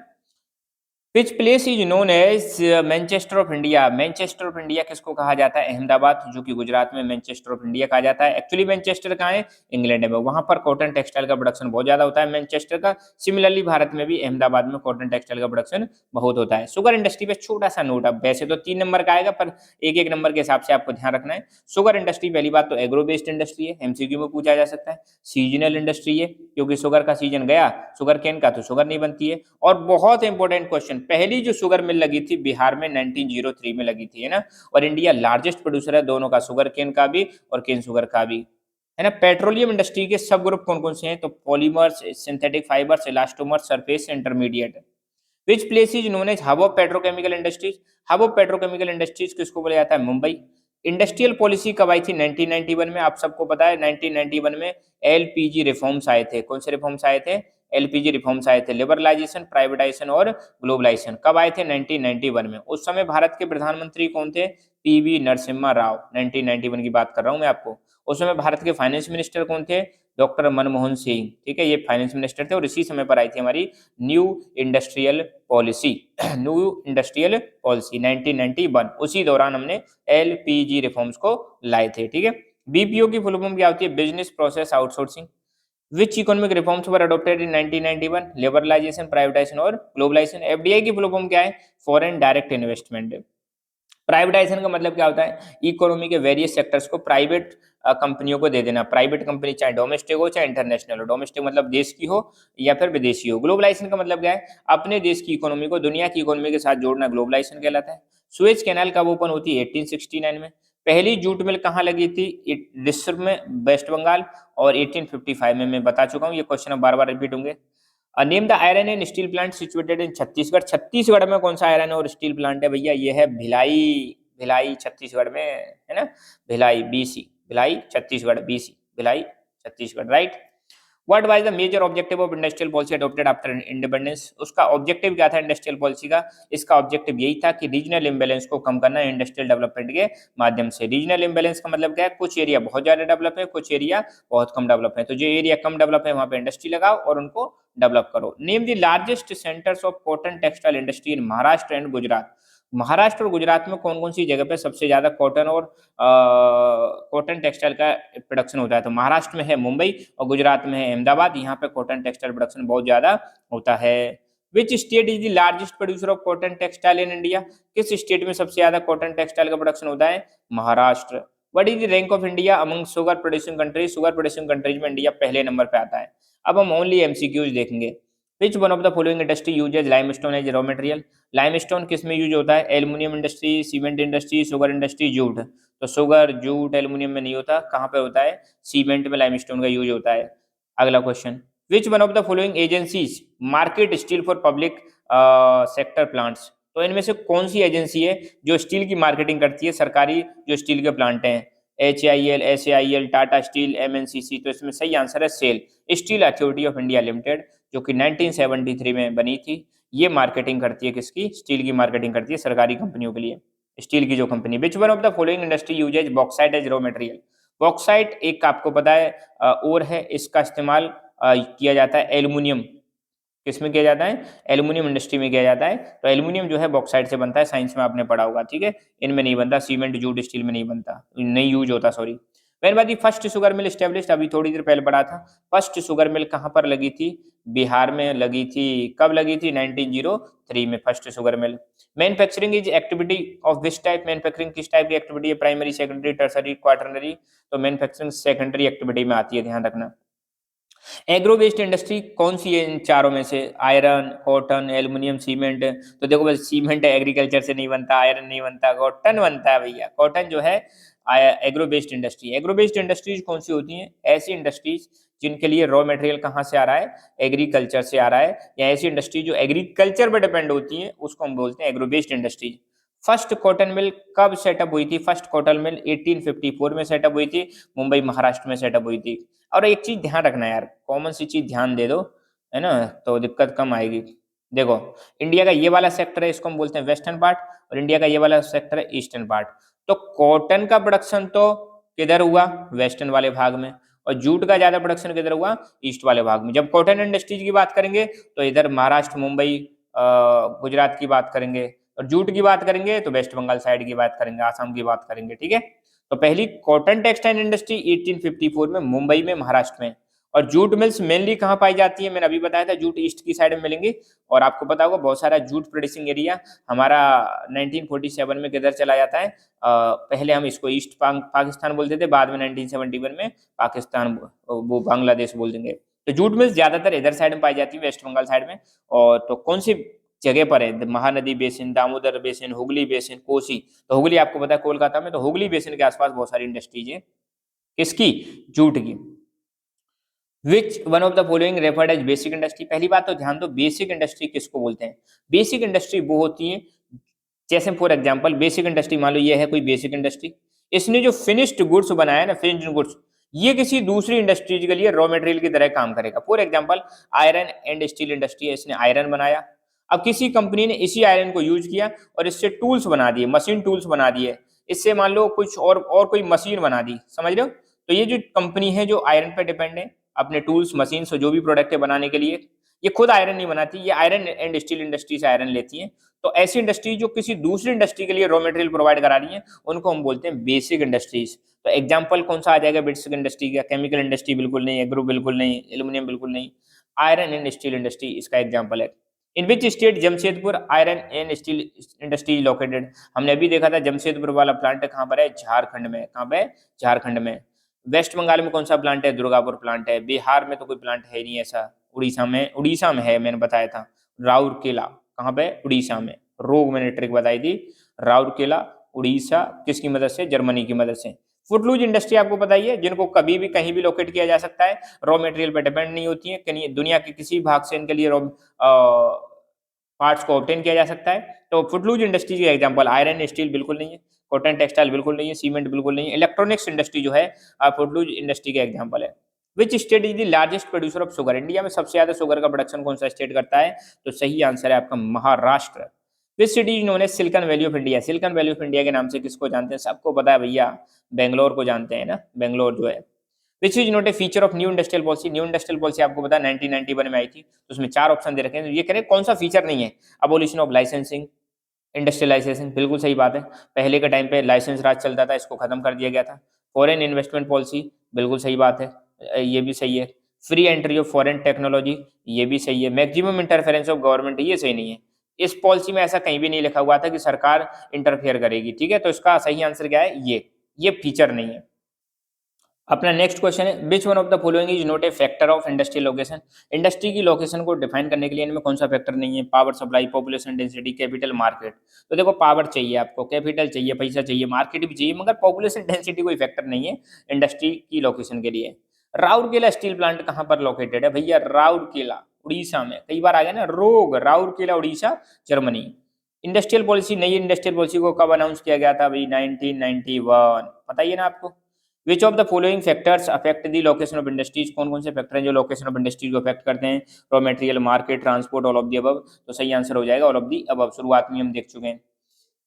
It is economical to locate industries at a place where the cost of production and delivery cost of manufacture goods to consumer are.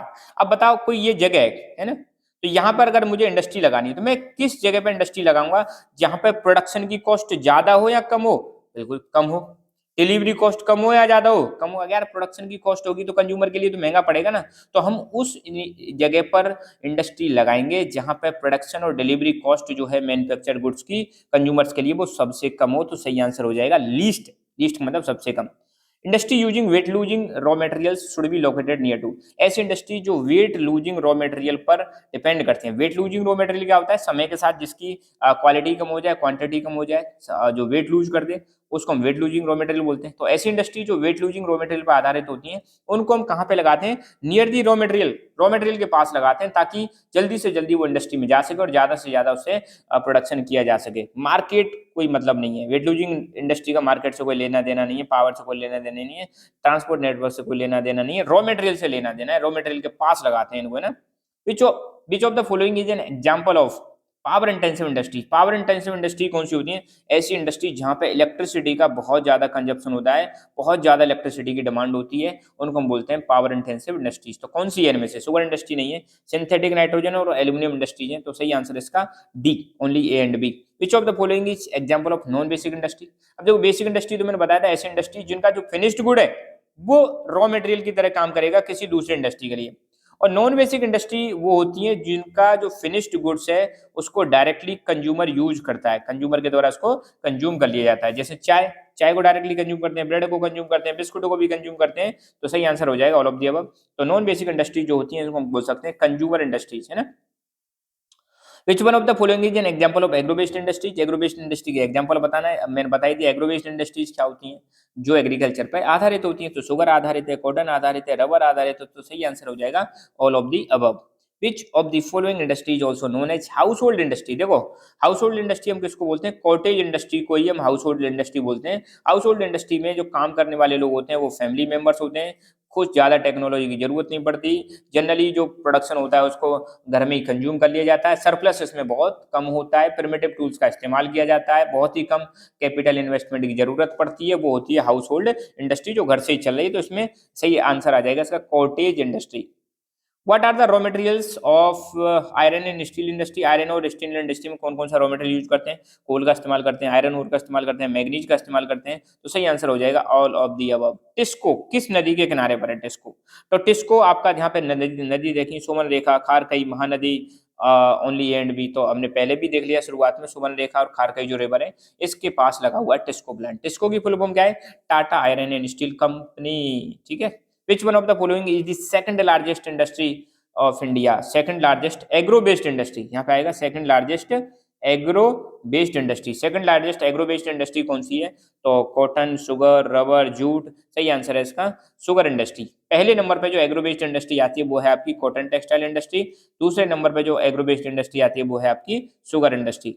Cotton textile mills set up at Kanpur based on, Kanpur में जो कॉटन टेक्सटाइल इंडस्ट्री लगा रखी है वो किस पर आधारित है? Port facilities, hydro electricity, local investment, cheap labour, सही आंसर है इसका लोकल इन्वेस्टमेंट।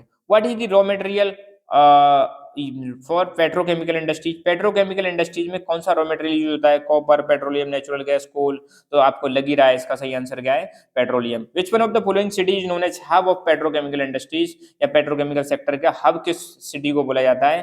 दिल्ली, मुंबई, कोलकाता, चेन्नई, तो सही आंसर है मुंबई। तो यहाँ पर हमने 75 क्वेश्चन डिस्कस किए। तो ऐसे ही इंडिया वाली जो बुक है इंडिया पीपल एंड इकोनॉमी, सारे चैप्टर हम डिस्कस करेंगे। 3 चैप्टर हमारे आज हो गए कंप्लीट, 2 चैप्टर और आज हो जाएंगे और फिर इनका एक कंबाइंड वीडियो आ जाएगा। तो 1 मार्क्स वाले जितने भी क्वेश्चन है आपके लगभग डन है। हर चैप्टर में से मैक्सिमम खोद खोद के सारे क्वेश्चन निकाल दिए, यूँ समझो माइनिंग करिए क्वेश्चंस की, और इनको करने से आपका एक रिवीजन भी होगा, अंडरस्टैंडिंग भी डेवलप होगी, और छोटे छोटे क्वेश्चन में जो मिस्टेक्स होती हैं वो आपकी करेक्ट हो जाएंगी। बस पढ़ते रहो मन लगा के, रिवीजन करते रहो, पूरा से पूरा फोकस अपना पढ़ाई पे दो, तभी चीजें पॉसिबल है। घबराना बिल्कुल नहीं है, रिवीजन करना है, रिवीजन करने से ही आपका कॉन्फिडेंस बढ़ेगा। धन्यवाद। Hello everyone, welcome to Lucky Education. और आज हम देखेंगे क्लास 12th की ज्योग्राफी, और बुक है अपनी इंडिया पीपल एंड इकोनॉमी, और उसका chapter number 9 planning and sustainable development in Indian context, ठीक है। और इसके हम देखने वाले इंपॉर्टेंट क्वेश्चन, लगभग 45 क्वेश्चन हम डिस्कस करेंगे, और इन 45 क्वेश्चन में जितने भी इंपॉर्टेंट क्वेश्चन बनने वो भी वेरी शॉर्ट। ध्यान रखना, क्वेश्चन ज्यादातर हमारे कैसे रहेंगे? वेरी शॉर्ट क्वेश्चन रहेंगे जो एक नंबर के होते हैं, प्लस कुछ क्वेश्चन है जो बड़े बड़े हम डिस्कस करेंगे। बहुत ही बेसिक्स के साथ डिस्कस करेंगे, आराम से डिस्कस करेंगे, प्रत्येक क्वेश्चन का आपको यहाँ पे आंसर भी मिलेगा, ठीक है। तो पहला क्वेश्चन हम शुरू करते हैं। When was India Indira Gandhi canal in India started? तो इसका सही आंसर हो जाएगा आपका 31 मार्च 1958। हालांकि ये प्लान कब आया था? प्लान आया था 1948 में, कुंवर सेन को आया था, ठीक है। In which state is Bharmour tribal region situated? Bharmour tribal region जो है किस स्टेट में आता है? तो ये आता है हिमाचल प्रदेश में। Which tribe lives in Bharmour region? Bharmour region में मेनली कौन सी ट्राइब पाई जाती है? गड्डी ट्राइब पाई जाती है। प्लानिंग का मतलब क्या होता है? प्लानिंग एक ऐसा प्रोसेस है जहां पे लोग सोचते हैं, प्लान बनाते हैं, स्कीम बनाते हैं, तो प्लान बनाते हैं या स्कीम बनाते हैं और फिर उनका इम्प्लीमेंटेशन करते हैं, इसी को हम बोलते हैं प्लानिंग। तो it is the process of thinking, formulation of schemes और programmes and implementation of set of actions to achieve some goal. तो किसी भी गोल को प्राप्त करने के लिए उसके बारे में सोचना, उसके बारे में प्लानिंग करना, उसके बारे में प्रोग्राम्स बनाना और फाइनली उसको इम्प्लीमेंट करना ताकि उसको अचीव किया जा सके, तो ये होती है planning. When was 5 year plan started? 5 year plan की शुरुआत कब हुई थी? 1951 में हुई थी। इंडिया में 5 year प्लान कौन बनाता है? बनाता था, प्लानिंग कमीशन बनाता था 5 year प्लान्स। और प्लानिंग कमीशन कब बना था? 1950 में बना था। हालांकि प्लानिंग कमीशन को 2015 में रिप्लेस कर दिया जाता है, किसके द्वारा? नीति आयोग के द्वारा। ये चीज आपको ध्यान रखना है। फर्स्ट 5 year प्लान का टाइम पीरियड क्या था? 1951 से 1956। और इस प्लानिंग कमीशन ने टोटल कितने प्लान बनाए थे? 12 5 year प्लान बनाए थे। ये चीज आप ध्यान रखना। 12th 5 year प्लान जो था वो था 2012 से लेकर 2017 तक। अब 5 year प्लान वाला सिस्टम खत्म कर दिया। अब नीति आयोग जो है वो एक ही बार में विजन डॉक्यूमेंट बनाता है 15 साल का, है ना। Who coined the term sustainable development? Sustainable development term जो है सबसे पहले किसने दिया? ब्रुटलैंड कमीशन ने दिया था। What are the 2 approaches of planning? Planning की 2 अप्रोच कौन कौन सी? एक तो होती है सेक्टोरल प्लानिंग, सेक्टर वाइज, और एक होती है regional planning, regional wise planning, है ना। Imagine the twin environmental problems that have emerged in the Indira Gandhi Canal Command Area. तो एग्जामिन तो Indira Gandhi canal command area में 2 प्रॉब्लम कौन सी हैं? एक है वाटर लॉगिंग, मतलब पानी जब जमा हो जाता है, इकट्ठा हो जाता है। सॉइल सैलिनिटी, सॉइल में नमक का कंटेंट बढ़ता जा रहा है। WCED की फुल फॉर्म क्या है? World commission on environment and development. ITDP की फुल फॉर्म क्या है? Integrated tribal development projects. और CAD की फुल फॉर्म क्या है? Command area development, command area development. Write the name of report published by Brundtland commission. तो Brundtland commission के द्वारा कौन सी रिपोर्ट आई थी? वो थी अवर कॉमन फ्यूचर, 1987 में आई थी, ध्यान रखना। Who replaced planning commission, planning commission को किसने रिप्लेस किया? नीति आयोग ने। कब रिप्लेस किया था? 2015। तो नीति आयोग जो है 1 जनवरी 2015 को बन गया था। प्लानिंग कमीशन कब बना था? प्लानिंग कमीशन 1950 में बना था, जो 5 ईयर प्लान बनाता था। प्लानिंग कमीशन का हेड कौन होता था? Prime minister. इवन नीति आयोग का हेड भी कौन है? प्राइम मिनिस्टर, ध्यान रखना। Who headed the world commission on environment and development, इसको किसने हेड किया था? तो नॉर्वे के पीएम थे जिनका नाम था ग्रो हार्लेम ब्रुटलैंड। नीति आयोग कब बना था? एग्जैक्टली 1 जनवरी 2015 को बना था। किस 5 ईयर प्लान के तहत drought prone area programme start हुआ था? तो ड्रॉट प्रोन एरिया स्टार्ट हुआ था 4th 5 ईयर प्लान, ध्यान रखना। 2 क्वेश्चन आएंगे, 4th 5 ईयर प्लान और 5th 5 year plan. 4th 5 year plan में तो ड्रॉट प्रोन प्रोग्राम स्टार्ट हुआ था, 5th 5 ईयर प्लान में hill area development programme start हुआ था। ठीक है, तो दो ये, एक तो ड्रॉट प्रोन एरिया प्रोग्राम और दूसरा हिल एरिया प्रोग्राम। तो ड्रॉट पहले आता है और हिल एरिया बाद में आएगा, या यूं समझ लेना, ड्रॉट में डी आ रहा है और हिल एरिया में एच आ रहा है। तो पहले डी आता है फिर एच आता है, तो पहले 4 आता है फिर 5 आता है, ऐसे करके कुछ याद रखना, आपको ज्यादा बेटर समझ में आएगा। ठीक है, एक्चुअली कंफ्यूजन रहेगा। हिल एरिया डेवलपमेंट 5th नंबर पे, 5th 5 ईयर प्लान में, और drought prone area 4th 5 year plan में। तो डी यहाँ पे एच, आप देख लो, 4 के साथ डी और 5 के साथ एच, ऐसे करके कुछ याद रखना। और how many district identified as drought prone regions by planning commission, planning commission ने कितने डिस्ट्रिक्ट को ड्रॉट प्रोन डिस्ट्रिक्ट आइडेंटिफाई किया? तो 67। In which 5 year plan hill area development programme started, अभी मैंने बताया था 5th 5 ईयर प्लान में। In which district of Himachal Pradesh Bharmour region is situated, Himachal Pradesh के कौन से डिस्ट्रिक्ट में भरमौर रीजन आता है? तो वो है Chamba. When Bharmour region was notified as identified as notified tribal area, Bharmour region को कब नोटिफाई किया गया था या कब आइडेंटिफाई किया गया था as a notified tribal area? तो 21 नवंबर 1975। भरमौर रीजन में मेनली कौन सी ट्राइब पाई जाती है? गड्डीज पाई जाते हैं। पॉपुलेशन बॉम्ब, इसको हु पब्लिश्ड पॉपुलेशन बॉम्ब, ये किसने पब्लिश किया था? एनरिच ने 1968 में। Who published Limits to Growth, Limits to Growth को किसने पब्लिश किया था? Meadows. On which factor does the economic development of region depend, किस फैक्टर पर इकोनॉमिक डेवलपमेंट डिपेंड करता है? 4 ऑप्शन दे रखे हैं, रिलीफ, क्लाइमेट, पॉपुलेशन, रिसोर्सेज। तो फाइनल आंसर उसका हो जाएगा रिसोर्स। अगर किसी जगह पर रिसोर्सेज हैं तो उसका डेवलपमेंट डेफिनेट है। अब जरूरी नहीं है हर जगह पर रिसोर्स हो तो डेवलपमेंट हो, कई बार रिसोर्सेज के साथ साथ हमें टेक्नोलॉजी, रिसोर्सेज के साथ साथ हमें स्किल्ड लेबर, इन सब चीजों की भी जरूरत पड़ती है।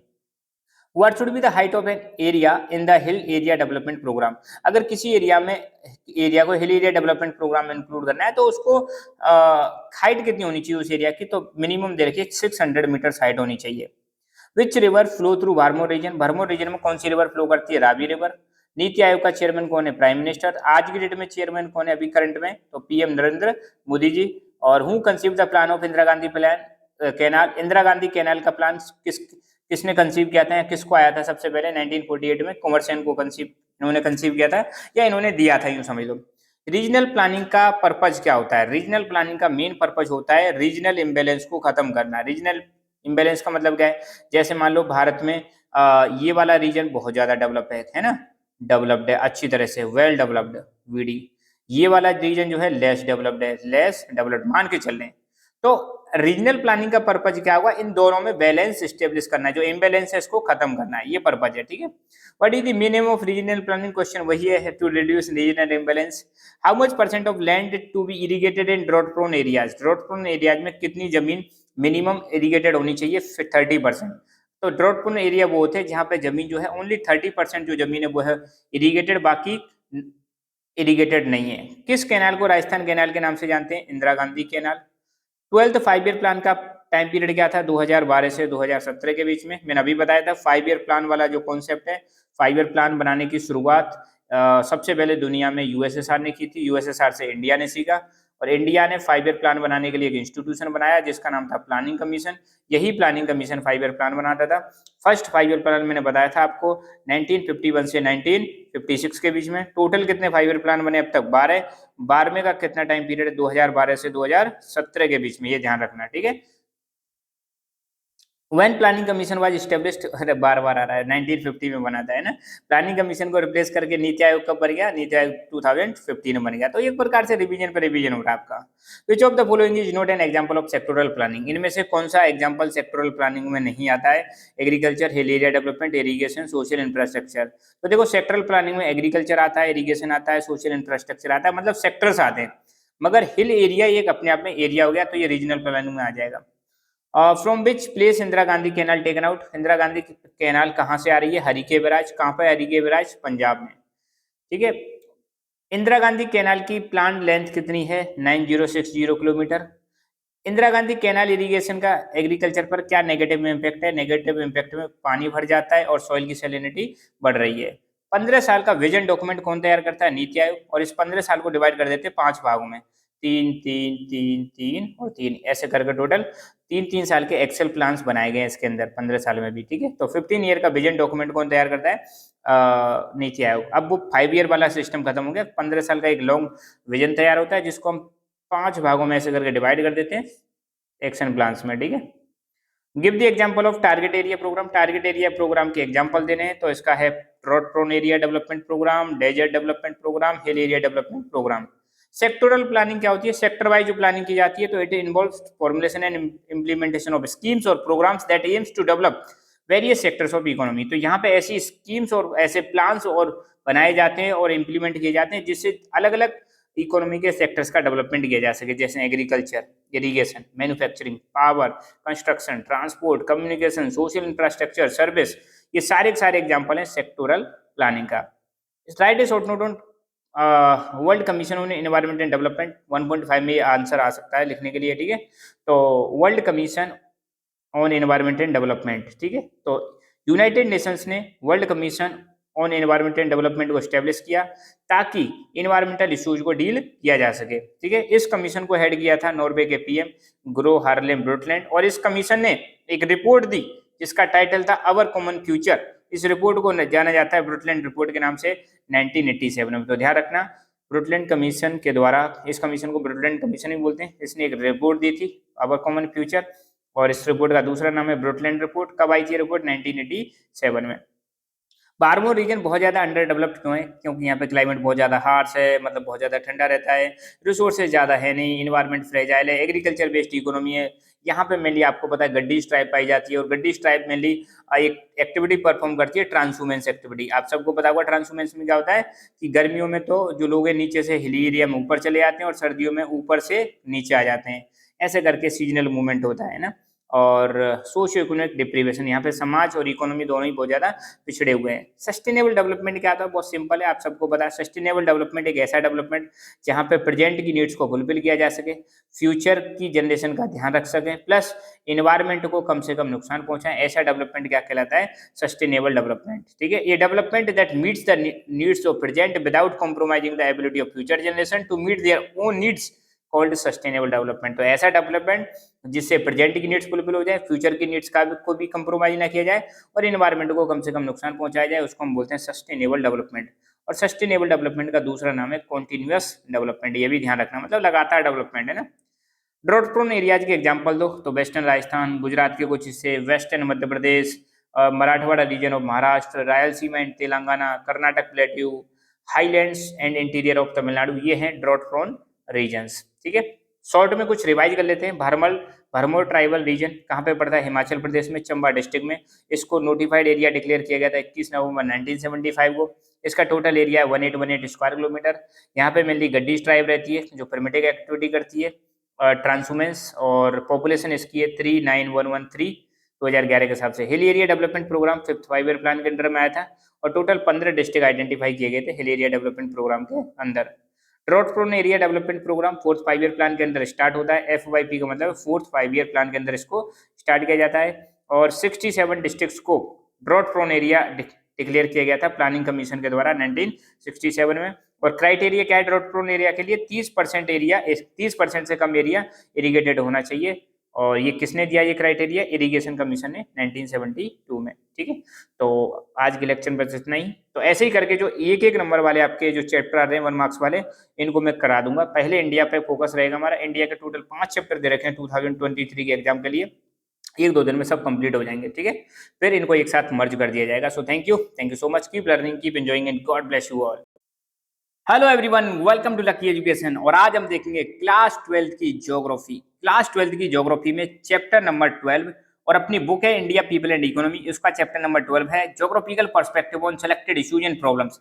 खास बात क्या है, हम ओनली 1 मार्क्स के जो वेरी शॉर्ट क्वेश्चन होते हैं 1 मार्क्स के very short question plus 1 marks में जो फिल इन द ब्लैंक्स आएंगे इस चैप्टर में से वो डिस्कस करेंगे। और 2023 का जो एग्जाम है ज्योग्राफी का, स्पेशली राजस्थान बोर्ड के जो बच्चे हैं उनके लिए स्पेसिफिकली ये वीडियो है। बाकी अगर एक एक नंबर के और आपको एमसीक्यू की प्रैक्टिस करनी है तो आप कोई से भी बोर्ड को आप सबके लिए बेनिफिशियल है। फिलहाल हमारा जो पर्सपेक्टिव है ये है कि छोटे छोटे क्वेश्चन डिस्कस करेंगे इस चैप्टर में से। मेनली देखो कहाँ किस पर फोकस की जा रही है, यहाँ पे एनवायरमेंटल जो इश्यूज हैं उस पर फोकस की जा रही है। मेनली जो जो ज्योग्राफिकल इश्यूज हैं उन पर आपका क्या नजरिया है, उनके बारे में क्या सोचे, उनके बारे में डिस्कस करेंगे। तो पहली चीज है डेसिबल क्या है। तो भैया साउंड की इंटेंसिटी मेजर करनी है तो उसको हम डेसिबल में मेजर करते हैं। पता है ना आपको कि इतने डेसिबल नॉइज है, तो साउंड की इंटेंसिटी तीव्रता मेजर करने के लिए डेसिबल। स्मोक क्या है, देखो आपने फॉग तो सुना होगा, फॉग है ना सर्दियों में जो पड़ता है, फॉग के साथ स्मोक को मिला दो, धुएं को मिला दो तो क्या बन जाएगा, स्मोक बन जाएगा। ठीक है, तो ये एक प्रकार का एयर पोल्यूशन है। और जब स्मोक कब बनता है, जब स्मोक को मिक्स कर देते हैं फॉग के साथ, है ना, जब धुआं किसके साथ मिल जाता है, कोहरे के साथ मिल जाता है तो उसको हम बोलते हैं स्मोक। और स्मोक वाला जो शब्द है, ये वर्ड है, सबसे पहले लंदन में यूज किया गया था। एसिड रेन का मेन कारण क्या है, एसिड रेन जो आप सबको पता है एसिड रेन होती है, तो उसका मेन कारण है air pollution. Largest slum of Asia, Asia की सबसे बड़ी झुग्गी झोंपड़ी जो स्लम है वो कौन सी है, धारावी, जो कि मुंबई महाराष्ट्र में। लैंड डिग्रेडेशन, जमीन की क्वालिटी खराब होना। अब देखो इसमें तो बहुत सारे रीजन दे रखे हैं, पेपर में 2 पूछेगा तो 2-3 आप याद रखना। जमीन खराब होने के रीजन क्या है, सॉइल इरोजन, वाटर लॉगिंग मतलब पानी भर जाना, सैलिनाइजेशन सॉल्ट कंटेंट बढ़ जाना, और केमिकल फर्टिलाइजर्स पेस्टिसाइड्स का बहुत ज्यादा यूज करने से जमीन खराब हो जाती है। इंडस्ट्रियल एक्टिविटीज की वजह से भी जमीन खराब हो रही है। एयर पोल्यूशन के क्या क्या कारण है, फॉजिल फ्यूल्स का कंबसन मतलब जलना, माइनिंग प्रोसेस की वजह से, इंडस्ट्रीज की वजह से, व्हीकल्स में से जो धुआं निकल रहा है, इंडस्ट्री से जो वेस्ट निकल रहा है, उन सबसे हमारा एयर पोल्यूट हो रही है। एयर पोल्यूटेंट क्या होते हैं, पोल्यूटेंट ऐसे पदार्थ होते हैं जो हमारे इन्वायरमेंट को खराब कर देते हैं। तो pollutant are the substances which are harmful और अनवांटेड, इनकी जरूरत नहीं होती और ये खराब कर देते हैं। फॉर एग्जाम्पल पानी है, एक गिलास में पानी भरा हुआ है, ठीक है, ये हुआ वाटर। अब इसमें आप क्या डाल दो, कुछ कंकड़ डाल दो, क्या डाल दो, कंकड़ डाल दो, क्या आपको इनको पीने की जरूरत नहीं है, तो पानी अब कैसा हो गया, पॉल्यूटेड हो गया। ठीक है ना, तो किसी भी चीज में, हवा में, पानी में और सॉइल में जो अनवांटेड और हार्मफुल चीजें आ जाती है तो उन्हीं को हम बोलते हैं पोल्यूटेंट। पोल्यूटेंट मतलब जो प्रदूषक है ना, और ये एनवायरमेंट को पोल्यूट करते हैं। तो मोस्ट पॉपुलेटेड इंडिया की रिवर्स के नाम बताओ, सॉरी पॉल्यूटेड, पॉल्यूटेड मतलब सबसे ज्यादा प्रदूषित, गंगा और Yamuna. Cultural sources of pollution, cultural source कौन से हैं, पिलग्रिमेज, रिलीजियस फेयर और tourism. Which type of pollution causes various disease related to respiratory system, respiratory system से संबंधित जो बीमारियां हैं किस पॉल्यूशन की वजह से होती हैं, एयर पॉल्यूशन की वजह से। Name 2 cities of UP that are mainly responsible for pollution of Ganga river, Ganga river को पॉल्यूट करने वाले मेन 2 यूपी के शहरों के नाम बताने, तो कानपुर और वाराणसी, जिसको बनारस भी कहते हैं। Which is the main source of water borne disease in India, water borne disease का मेन कारण क्या है, कॉन्टामिनेटेड वाटर। यार पानी की वजह से कोई बीमारी हो रही है तो उसका कारण क्या होगा, आप प्रदूषित पानी पी रहे हो, गंदा पानी पी रहे हो, है ना। वाटर बोर्न डिजीज कौन कौन सी है, hepatitis, diarrhoea, intestinal worms. Noise को नॉइज पोल्यूशन को मेजर करने की यूनिट क्या है, डेसिबल। सीएफसी की फुल फॉर्म क्या है, क्लोरोफ्लोरोकार्बन्स। अब देखो यहाँ पे ये वाले जो क्वेश्चन है फिल इन द ब्लैंक्स, तो Yamuna is the highly dot dot dot in India, तो क्या है, हाईली पोल्यूटेड रिवर है भैया। वाटर इज ए कैसा रिसोर्स है, वाटर एक प्रीशियस बहुत कीमती रिसोर्स है वाटर। नॉइज पोल्यूशन के क्या क्या कारण है, loud speaker, microphones cultural activities में यूज करते हैं, मोटर व्हीकल से बहुत सारा शोर होता है, industries, aircraft, train, advertising, media, इन सबसे एयर नॉइज पोल्यूशन होता है, नॉइज पोल्यूशन। ठीक है, तो ये सारे रीजन है नॉइज पोल्यूशन के। पेपर में मुश्किल से 2 पूछेगा, है ना। Main source of water pollution, water किस वजह से पोल्यूट हो रहा है, तो सीवेज के डिस्पोजल की वजह से, इंडस्ट्री से आने वाले वेस्ट, टॉक्सिक एफ्लुएंट से, agriculture waste, domestic waste, disposal of waste, due to disposal of dead bodies, इन सबसे पानी पोल्यूट हो रहा है। Dash is the possible because of efficient irrigation system, efficient irrigation system की वजह से क्या पॉसिबल है, मल्टी क्रॉपिंग पॉसिबल है। Dash city is the main polluter of river Yamuna, Yamuna river को मेनली कौन सा शहर ज्यादा पोल्यूट करता है, तो वो है Delhi. Mention any 2 reasons of degradation in quality of water in India, पानी की क्वालिटी क्यों खराब हो रही है, 2 रीजन बताने, ऊपर भी देखे वो भी लिख सकते हो, ये भी लिख सकते हो। डोमेस्टिक वेस्ट का डिस्चार्ज करना, इंडस्ट्रियल वेस्ट का डिस्चार्ज करना वाटर बॉडीज में, इससे पानी खराब हो रहा है। Fertilizers leads to increase in dot content in surface water, fertilizers की वजह से सरफेस वाटर में कौन सा कंटेंट बढ़ जाता है, नाइट्रेट, ध्यान रखना। ये क्वेश्चन दूसरे चैप्टर में से फिर भी डिस्कस करने थे। पानी के पॉल्यूशन को ध्यान रखना, कंट्रोल करने के लिए सरकार ने कुछ एक्ट बनाए, कौन कौन से हैं? तो पहला है water prevention and control act 1974, water cess act 1977, environmental pollution act 1970, ये 1977 की जगह पे आएगा 1986। इन्वायरमेंटल प्रोटेक्शन एक्ट कब आया था? 1986 में आया था, ठीक है। तो water prevention and control of pollution act 1974, water cess act 1977 और वाटर इन्वायरमेंटल प्रोटेक्शन एक्ट 1986। ये चीज थोड़ा सा करेक्ट कर लेना, ठीक है। छोटी छोटी मिस्टेक्स आर पॉसिबल है। अगला, नॉइज पॉल्यूशन से आप क्या समझते हो? नॉइज पॉल्यूशन से आप क्या समझते हो? तो नॉइज पॉल्यूशन का मतलब क्या, देखो अगर कोई साउंड आपको जब तक परेशान नहीं कर रही, इरिटेट नहीं कर रही है, तब तक तो आप ठीक है। अगर कोई साउंड आपको परेशान कर रही है, इरिटेट कर रही है, तो समझ लो नॉइज पॉल्यूशन है। सपोज आपके अगल बगल में कोई इंडस्ट्री है, वहां पे कोई हथौड़ा मार रहा है बार बार, धड़ धड़ धड़ धड़ धड़ धड़ धड़, उससे आप इरिटेट हो रहे हो और उसकी आपको जरूरत नहीं है, आपकी पढ़ाई डिस्टर्ब हो रही है, आपका काम करने में कोई प्रॉब्लम आ रही है, तो वो नॉइज पॉल्यूशन है। तो noise pollution refers to the state of undesirable and uncomfortable sound to human beings. एक तो हमें जिसकी जरूरत नहीं है और जो हमें थोड़ा परेशान कर रही है ना। Urban waste dash is a serious problem in India. Urban waste disposal, urban waste को डिस्पोज करने की जो समस्या है, ये मेजर प्रॉब्लम। तो अर्बन वेस्ट डिस्पोजल एक मेजर प्रॉब्लम है। एयर पोल्यूशन कॉजेज वेरियस, क्या करता है एयर पोल्यूशन? बहुत सारी डिजीज करता है। Rapid urban growth is a dash phenomena. आज की डेट में आप देखो शहरों में बहुत ज्यादा ग्रोथ हो रही है, तो ये कैसा फिनोमिना है? रिसेंट फिनोमिना है। रिसेंट फिनोमिना मतलब हाल ही में, मतलब ये देखने को मिल रहा है, पिछले कुछ सालों में आपको देखने को मिल रहा है कि अर्बन ग्रोथ है बहुत तेज गति से हो रही है। Jhabua is a backward district situated in, कहां पे झाबुआ? झाबुआ एमपी में, मध्य प्रदेश में। Industries are the main source of dash pollution in India. Environmental pollution, industry की वजह से इन्वायरमेंट पॉल्यूट होता है। What are the effects of air pollution on human beings? इंसानों पर ह्यूमन पॉल्यूशन का क्या प्रभाव पड़ता है? एक तो बहुत सारी रेस्पिरेटरी डिजीज फैल जाती है सांस से संबंधित, और इससे हमारा नर्वस सिस्टम प्रभावित होता है, सर्कुलेटरी सिस्टम भी प्रभावित होता है। 2050 तक कितने लोग शहरों में रहेंगे? टू थर्ड का मतलब होता है 66% पॉपुलेशन शहरों में आ जाएगी। Push and pull factors are the responsible for, किसके लिए जिम्मेदार है? माइग्रेशन के लिए। According to Mahatma Gandhi, villages are considered as dash of India ideal republics. Mahatma Gandhi ने कहा था विलेज जो है एक आइडियल रिपब्लिक्स है। स्वच्छ भारत अभियान कब लॉन्च हुआ था? 2014 में। Dash slum of central Mumbai the largest Asia slum. तो भैया सेंट्रल मुंबई की कौन सी स्लम है जो एशिया की लार्जेस्ट स्लम है? वो है Dharavi. Rural urban migration stream is dominated by, गांव से शहरों में जो लोग जा रहे हैं इंडिया में, उसमें मेनली कौन जा रहे हैं? मेल्स जा रहे हैं, ध्यान रखना, फीमेल कम जा रही है। Which place is role model for ecological restoration? कौन सा प्लेस जो है रोल मॉडल बन गया इकोलॉजी को रिस्टोर करने में? तो वो है धोराला। कहां पर है? मेरठ में। झाबुआ जो डिस्ट्रिक्ट है, यहाँ पर मेनली कौन सी ट्राइब पाई जाती है? भील।